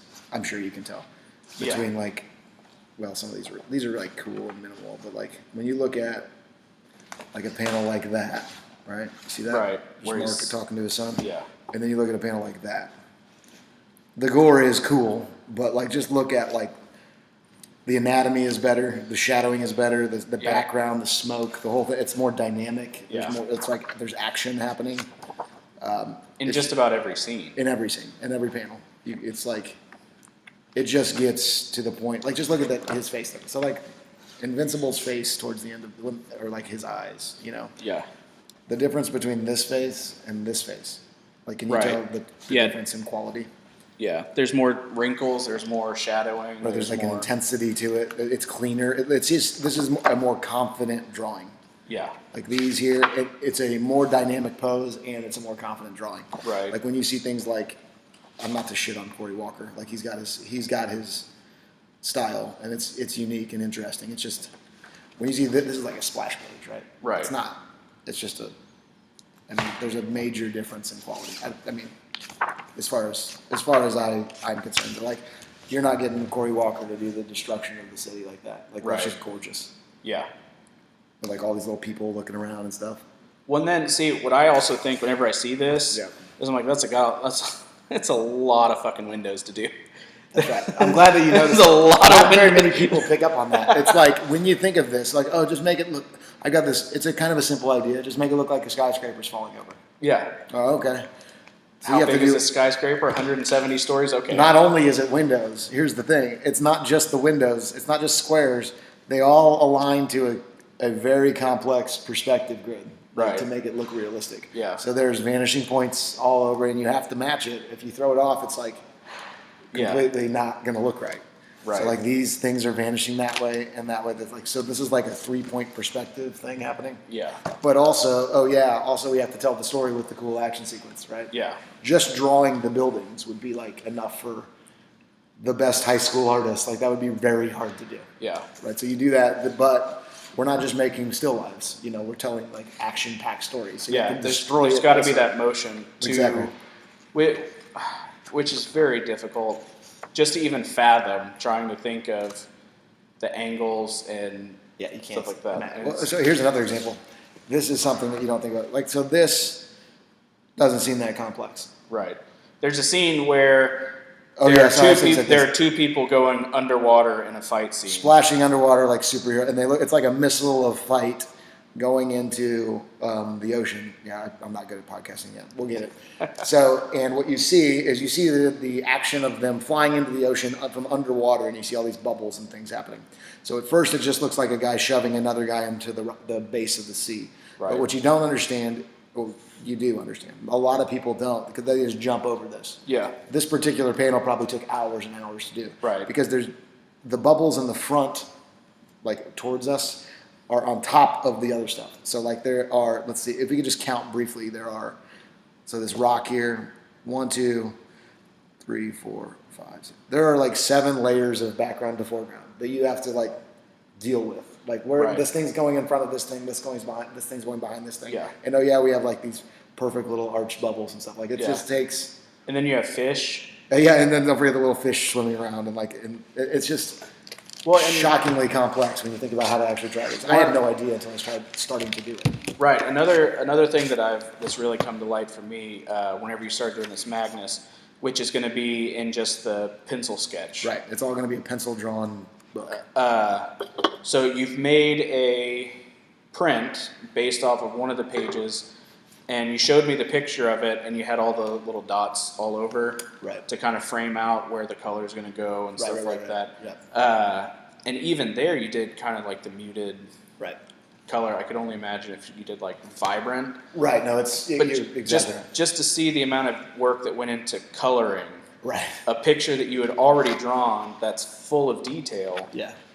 There's so much that goes into this. And so like that's why there are a lot of comic fans that will listen to this are probably just fans of the stories.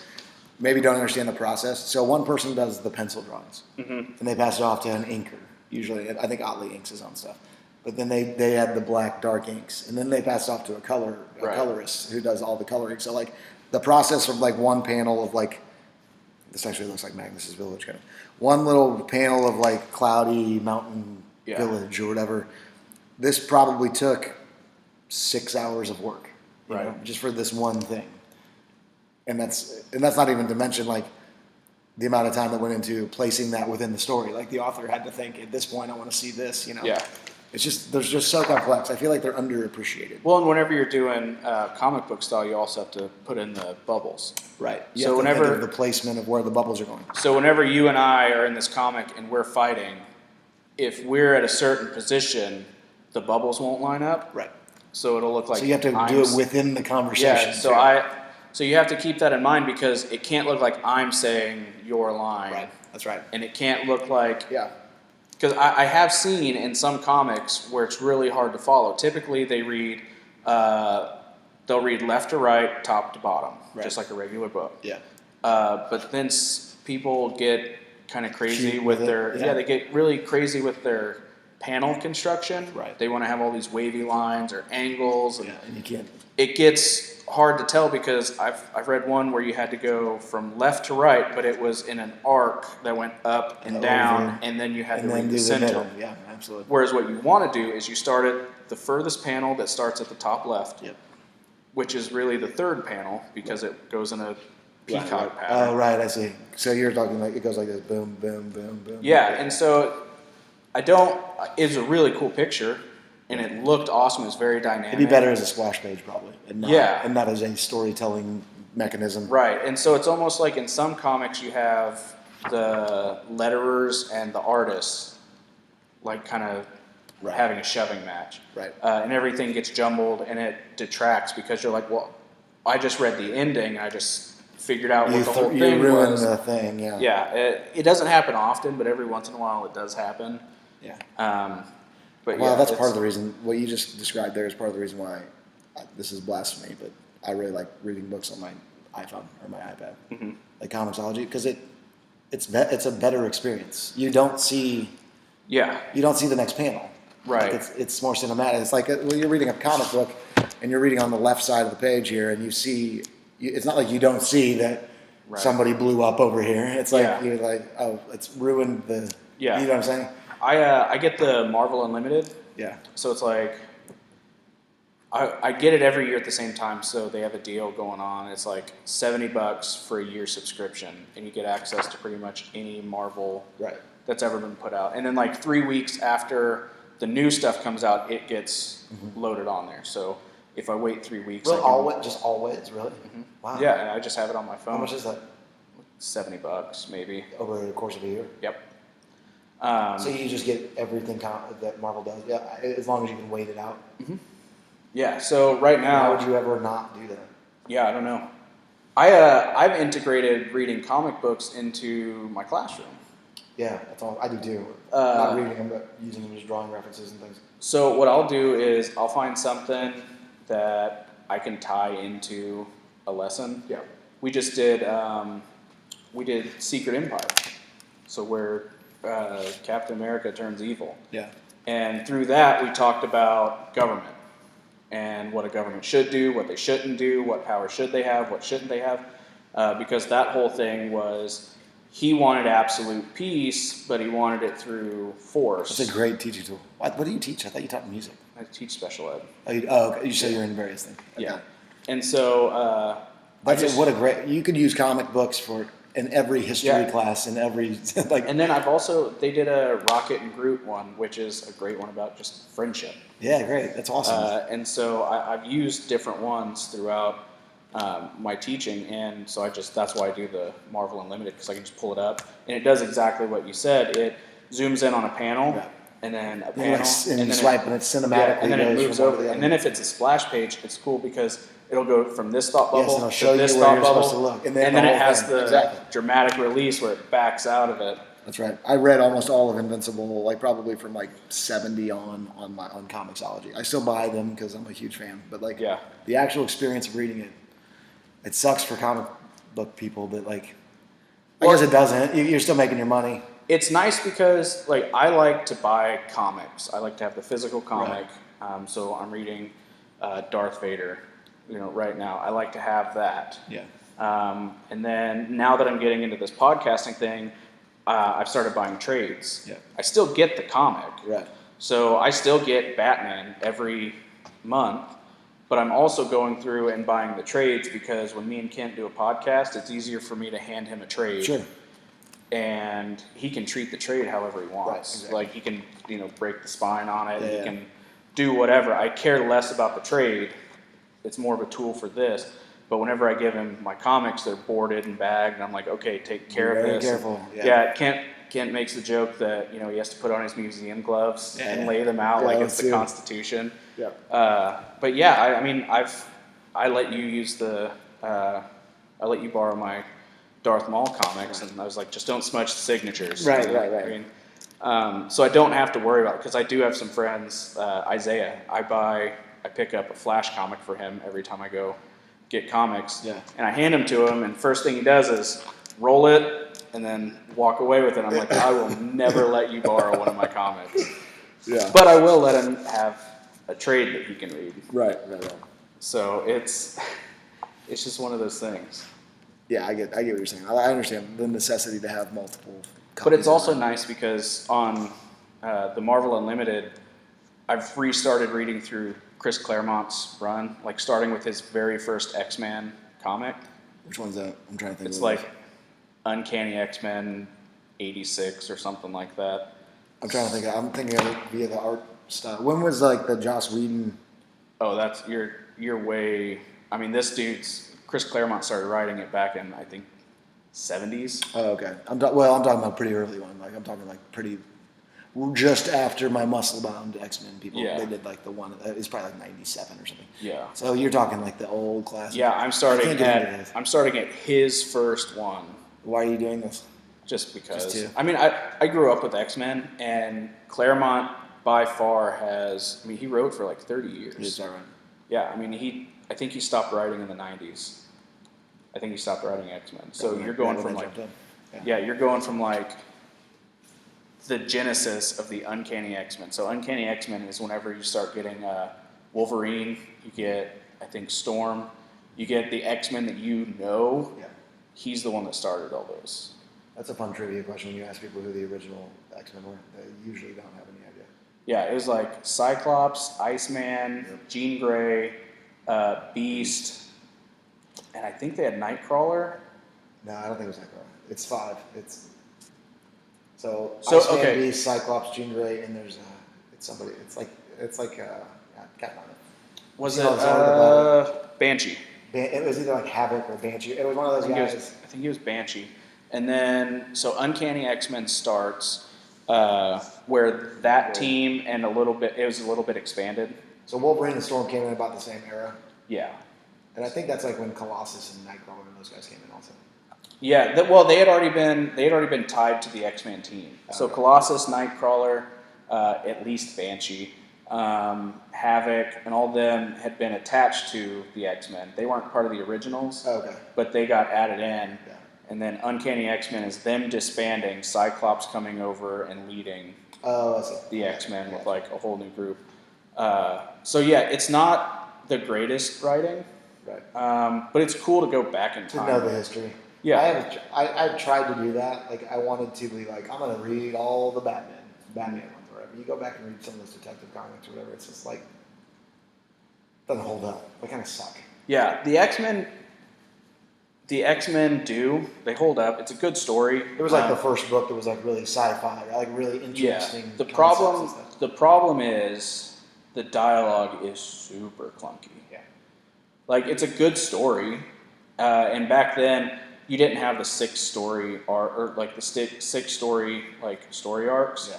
You had this happened in this issue, and then this happened in this issue. It might be resolved in 20 pages. Yeah, it might carry over into a 2-part. But that'd be like a special edition. Yeah. Part 1 of 2. Yeah, and so See that's the kinda, epic conclusion. That's kind of how it was. But Yeah. in so many issues, like something's falling, and like, oh my god, the building's falling. I don't have enough time to move, and then somebody swoops in and grabs him at the last second.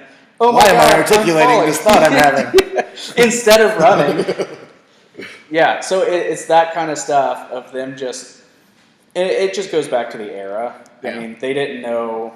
All you had to read back then was books. Right. And in books, you said everything that As the happened building was because falling, you you had thought, to you had to paint all of that. Sure. And so I think that's just what carried into it. Yeah. So back into Invincible, we have this scene where they're fighting these like aliens, and what I like is for some reason they just all of a sudden start winning. Yeah. And I'd never put it together that something was happening that caused this to, them to leave. Right. And now going back into it, I see what's going on because I just read an issue where they explained it. Right. Because these things come back. Right. These are the 1,000-year things, right? Yeah. Like they're in the alternate universe. And they kind of Yeah. talk about it, how their universe runs differently, and I guess Yeah. I just never put those two things together, but they're aging just rapidly. Yeah. And now that I'm going back and looking at the pictures, I can see. Yes, this is why this is so beautiful. But they never say it. They don't explain it until if you go back a second read through. Yeah, like, holy shit. it's in volume 4. Yeah. Volume 4. So they go through what? There's 6. Even if there's 6 issues in each volume. Yep. So you've got 12, 15 issues in between this and When they that. finally explain it. Where they say, "Didn't you say that these things Yes. age rapidly?" Yes. I'm like, "Oh shit." That's right. Okay. Yeah, they've got I think that the writing board or whatever, like the things where they connect, let's bring this back in, let's do a call back to it's this. insane. It's so well put together and so tied in. Yeah, And that's the scene. Is that when Mark's dead? Slight spoiler. Yeah, well, you not can- gone there. Doesn't that- he get stuck there for a long period of time? Yeah, we haven't gotten there Yeah. in this episode, but we're getting there. You also see, going back, this panel right here, and I'm purposely not explaining it Yeah. so that it's not a huge spoiler. This panel means a lot more now, just Right. looking at it. Right. Oh, that's the first time that we see him in that sort of state. Yeah. Right. Oh, there might be a little more to this guy. Yeah. He's not just happy Superman. And so all of a sudden, I mean, things just start clicking. And so That's you almost right. have to read through these a couple times after you've read through them, just to kind of get things. So we go back to the mall, and it's pretty heartless what he does, but it makes sense. The kid's got a vest on, he's got 3 seconds, and he goes, "Tell me who did this," and then he just throws him. Yeah. And the kid explodes. Right. We find out It's a later, very practical way to get to the bottom of. I mean, what are you going to do? Right, we find out later that he couldn't just rip the vest off. Right. Because it's all like integrated into his body. But And this is not Mark doing this. This is Omni-Man doing this. yeah, Omni-Man's doing this. So He's Omni-Man shows you're up. starting to see that that Omni-Man has got a little more depth to him. Yeah. And again, it goes back to the realism of if you were a superhero and this happened, you would let that kid die to save them all. Right. if you had the type of power that you could actually affect change, you would have to do a lot of these calculated weighing of like stats. Right. Like I know it sucks. I got to kill this guy, but like I've got to save the other 10,000. Like Right. And is after you've done it for so long, it Right. wouldn't even faze you. But for a normal human being who doesn't have the power to affect change, you would obviously just try to do everything you could to save this little guy. Right. But in 3 seconds. or whatever. Yeah. But I'm saying like you would be really hung up about it. But really, this Right. guy's got bigger issues to deal with. Yeah. Like he's trying to save all of life. You have to like weigh the value of amount of people or whatever. Yeah. So then. That's why this guy right here, later on in the book, becomes one of the most compelling characters I've ever seen. Really? Yes. He's Right now he's kind of dopey and weird. Well, he started to. They're talking about really. Robot. Yeah, Robot really starts getting developed a lot more in Volume 4. Yeah. Once a bunch of other stuff happens and. With the teen friends or whatever. Yeah, the teen team. Yeah. That's another thing that I want to touch. Other than Invincible and Omni-Man, everybody else has really shitty names. Yes. Adam and Eve. Yeah. Or Adam, Eve, Duplicate. Rexplode. Yeah. It's just the dumbest Dude, they're great. They're hilarious. And how about just Robot? Yeah. Or like Monster Girl. Have you met Monster Girl Yeah. yet? Yeah. Yeah, Monster Girl's great. But yeah, it's... So, Mark's dad, Omni-Man, gets sucked into the portal by those aliens again. That's right. And then I love how he goes home, and he goes, "Is your dad going to be home?" "No, I don't think so." "All right, dinner in 15. Yeah. So it's just another callback to, if you were in this life as much as they are, Yeah. I mean... You would just be used to it. Right. And I think you do see a little bit of worry later on in the mom, but Yeah. it's also one of those things where, like, what's going to happen to him? I mean, he's Superman. Right. So it's I don't know. It's interesting. But yeah, it's in this next issue that he kind of talks to his mom about it. But I find that at the beginning of a lot of these episodes or issues, they do a lot of character building. Yeah. So they just kind of add it to the mom by making her know that, Right. okay, I do worry, even though he is. Even though it seems like he's not going to. Yeah, when he's like a little bit late, how could you not? Yeah, and then they keep what's her name? Eve. Yeah. Eve. They keep kind of building her character and making Mark and her a lot closer, even though they're not dating. That's right. I do like how in class, even the teacher says, "Listen, if you two are going to be flirting back and forth, then you need to get out of my class." Right. And so, I mean, It's like everyone sees what's coming eventually. yeah. It's At like, that it's like the point, joke. at that point, they're like, okay, so now we know who it is, because Right, he's like, right. what a jerk. And Yeah. then all of a sudden, Robot calls, and so it's funny how they take a story, and Kirkman says, "Listen, this is going to just be a real simple story," Right. and they make it comically simple. Yep. And then they call themselves out on it Right. by saying, okay, he's going to have an interaction with this guy, and then he's just going to have to go take care of him. That's right. So they show up at the teacher's house. The teacher was the guy who's been strapping bombs to people's chests. Right. Turns out that his kid was picked on and committed suicide. That's right. And I talked about this too in the summary. So if you want to see some of these things, if you want to see me go in depth more on some of these, you can go watch that video. But This is a good example of. So up until now, other than like occasionally you see Omni-Man is intense. The bombs themselves, it's kind of an intense storyline, but it happens real quick. Right. So up until this point, when they walk into this house, it's all just kind of funny, and then it turns on a dime because you get this like sad, scary sort of serial killer dude. Right. And it's not that he doesn't have a compelling story as to why he's a villain, but whenever I read it, he says that my son killed himself, and it's not that I'm taking revenge on the bullies who did it. Yeah. I'm punishing people who are popular, not because my son killed himself, Right. but because he killed himself, and then I lost my job, and then I lost my wife. Right. And so in a typical comic book, if you picked up Batman, Superman, Flash, whatever, Yeah. it would be, I'm a villain now because I can't handle my son's death. Right. What this guy did was, I couldn't handle my son's death. I threw, for lack of a better word, a little pity party. Right. Let my life go down the drain. Instead of creating something better in the world, Yeah. I decided to make everybody else's world worse. Right. Right. And again, he rarely, he mentions his son killing himself once. Yeah. And then he spends 5 panels talking about how the rest what's of his life wrong with the sucks. world and everything. Yeah. Right. So it comes off as very selfish. Oh yeah. He's very self-centered. He's all about how my life was affected, Yeah. not how I can keep this from happening to other people. Right. Right. Right. He's just taking out his anger on the popular kids. He's scary though, and then Mark, Well, it does add. They do add a little bit of comedy before that, where Eve and Mark show up, and he goes, "Hey Eve, hey Mark, how do you know it's us?" And you're just in my class. Yeah. You're not even wearing a mask, Eve. Yeah. That's right. How do you know it's us? That's great. So they go down into this dude's basement, and they see there's another kid, and he's got this bump. This is where we find out that it's actually integrated into his body. Circulatory system. It's bolted you can't in. Take it out. Yeah. Yeah, it's not one of those things that you can just rip off. Right. But yeah, so it's a pretty swift ending. It's not hugely important how it ends. Yeah. Mark just takes him, throws him, and then you go back to that very first panel, or that very first page where the guy explodes. Right.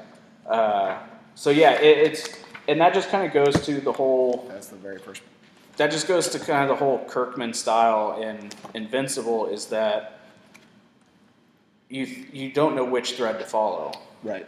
Right. So whenever which one's going to be important. Whenever you start, you think the whole bomb thing is going to be the important part. Right. And then you think, well, no, this part, his dad disappearing is going to be the important part. Right. And then you think, oh no, this is going to, but all of them end pretty anti-climactic. So you're left at the end of this where it's not necessarily a cliffhanger, right? But you're still left asking, why is any of this important? That's right. And then what's crazy is you'll get into volume 4 and you'll find out why this little thing was important. That's right. Or you'll get into volume 3. They plant these seeds, you don't even realize it's happening, and then that's going to become a main focus of a future, whatever. Yeah, absolutely. It's brilliant, and I think that Invincible ends up having the coolest cast of villains, or what do you call it, rogues gallery of any comic, maybe other than Batman. You haven't seen all of them yet. That guy that we saw in episode 1 is not even really one, Yeah. But there ends up being the little blue guys are there ends up being the coolest. They have the coolest bad guys that you can, and sometimes they'll just be subtly introduced. You're just now starting to read about Angstrom Levy, or I think that's his name. Yeah. Angstrom Levy. Yeah. He becomes one of the most interesting bad guys, and there are characters that we've already seen who become major villains. Right. That's why you don't realize it yet. You're just kind of like the trash being thrown into outer space. Yeah. It's it was a throwaway scene, and then oh wait, that guy was doing something the whole time. Right. And then you find out that these tiny little pieces. So I don't even understand how these guys storyboard that. Did they storyboard? They must have from 100 issues out. That's it. It's weird. It's hard to fathom. I think maybe not at the beginning because they didn't know. Well, they must have, because some of the things that I was just seeing when I was reading back through that, I was oh shit, that comes back later. But I don't know if they knew it was going to be a massive success. I'll bet you once they got to about issue 10, 12, and they were okay, now we can play in 60 and ahead, 60 ahead or whatever.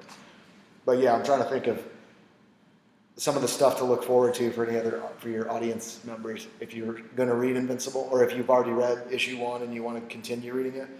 The Viltrumite stuff, that's where Omni-Man and Mark are from, is the coolest. That is essentially, that becomes the main arc of the entire story over the 140. His history is past the superhero people. Right.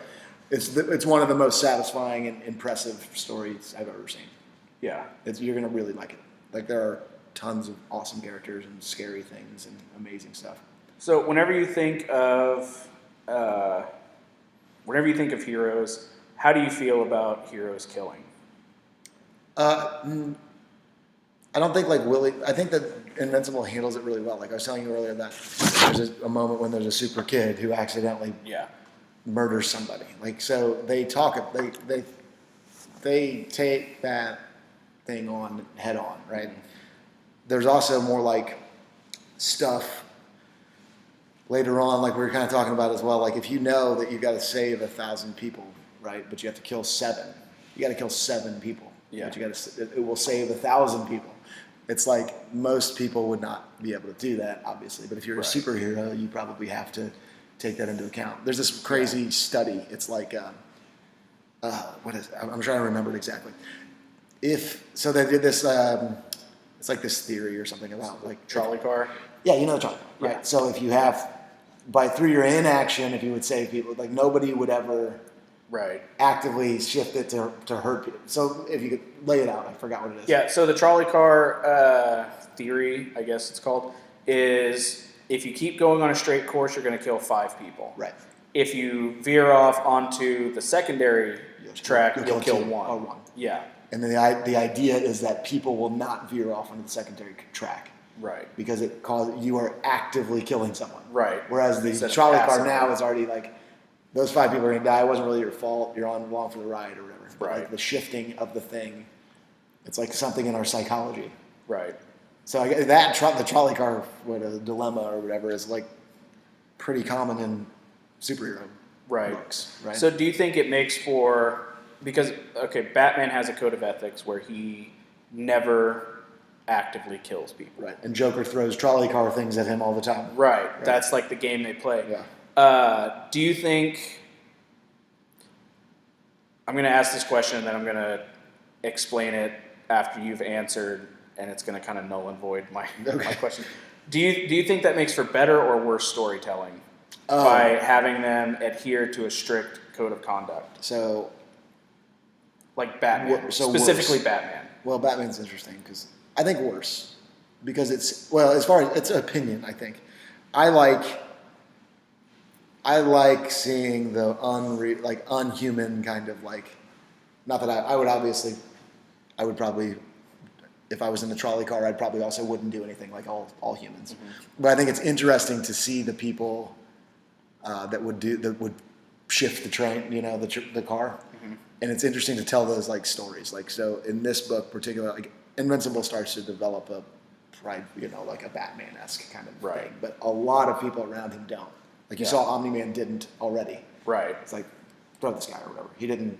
Yeah. Well, that was a little bit different, but he did he was not careful with the guy's body. He's like, if he's here, he's going to kill a lot of people. If he's up there, he's dead, Yeah. So that's a little, but so that kind of character, that Omni-Man who was willing to do that, or later on there's characters who do it at a massive scale, which is really creepy and cool. It's interesting. I like it, but my favorite Marvel movie is Winter Soldier. Mm-hmm. And I love Captain America in that. Even though the Robert Redford character, you've seen it, I think, has a compelling argument for killing 1 million people. Right. The idea is that if we kill these million, although he has a bat, before it's revealed that he's Hydra, right? Right. If we can preemptively kill 1 million terrorists, we're going to save 6 billion lives. Right. That's a compelling argument. Yeah. But it's also nice to root for Captain America, who's like, fuck you, dude, we're not doing that. Right. I'll go, Yeah. So it's an interesting shift of the two.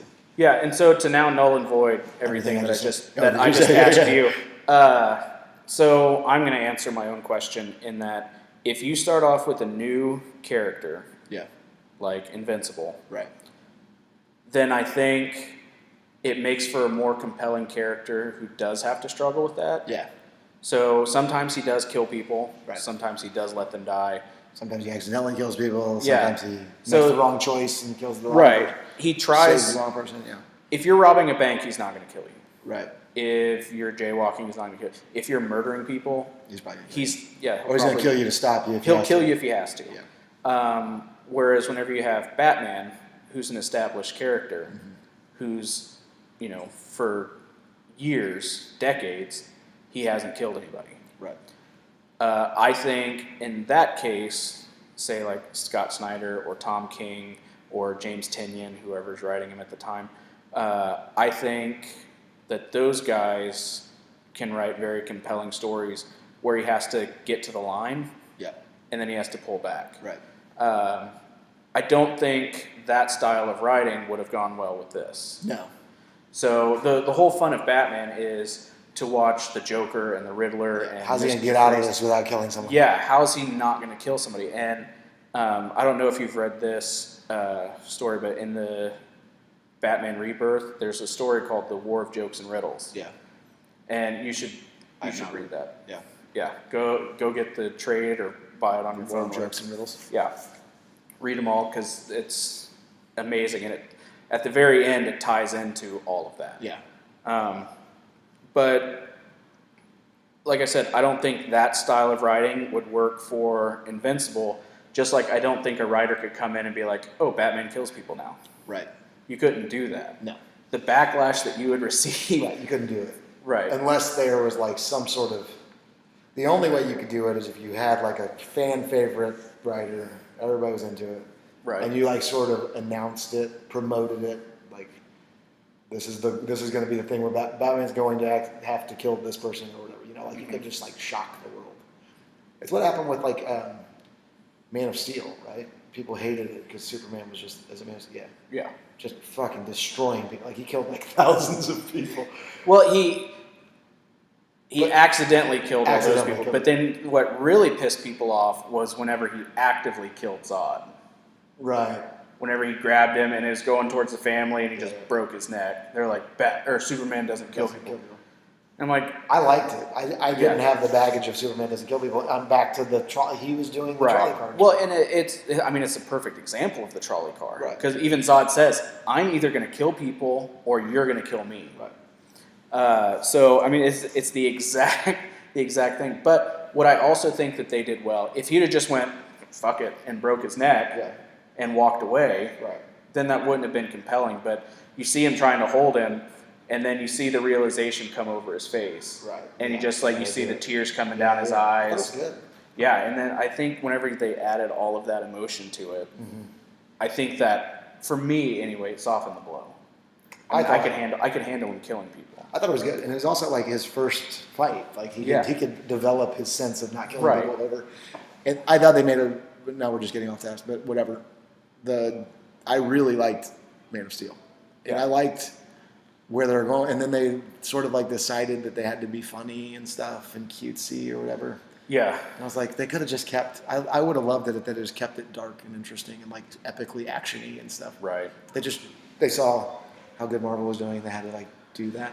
Yeah, I think that I'm probably in the minority of people, but I really like Justice League. Oh, you did? I didn't really like it. Yeah, I liked it. I It was think okay. I hated Suicide Squad.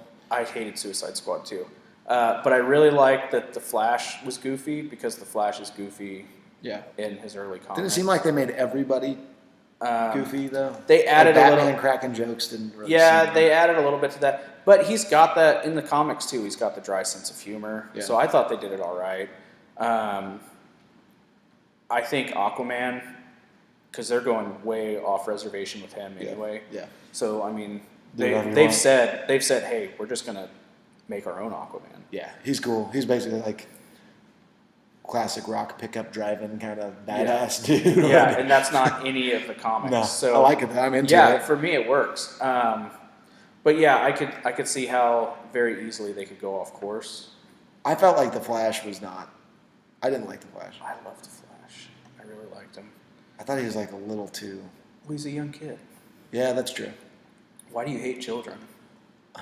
I just have so many of them. There's kids. Right now, we are doing this from a clubhouse and a suburban pool, and there are a lot of children running around splashing in the pool. Yeah. As we're talking about killing people. If only they knew. So I wrote notes down, and a lot of notes don't really apply to what we were doing because things have changed. When I wrote this, I was planning on meeting with you last time I came up. Oh, right. But then you were busy. Yeah. So one of my questions was like, walk me through a Chris Rau comic. Like, what is your premise, your characters, your setting, but I guess we've already done We're that there, with, man. Yeah. with Magnus. Do you have any plans, and I know we've already kind of talked about this, of you starting sequels or Yeah, dude, diving I'm in. into I'm already your- in. Well, once this has been so successful that I have to. The fans are clamoring for it. No, I'm even just though it kidding. hasn't even been written? I've got another guy, the guy who's got me in the Rick and Morty cover business. Mhm.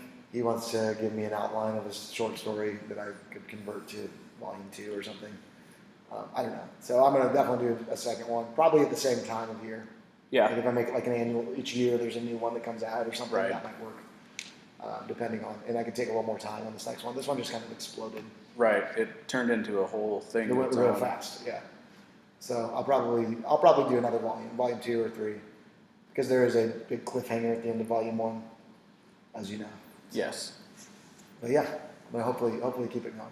All right. Well, do you have anything else you want to plug? Anything else you're doing? Anything else coming up? No, not really. Just you can follow me on at Mr. Rau Art, Mr._Rau_art on Instagram, or you just look for Chris Rau. It'll come up.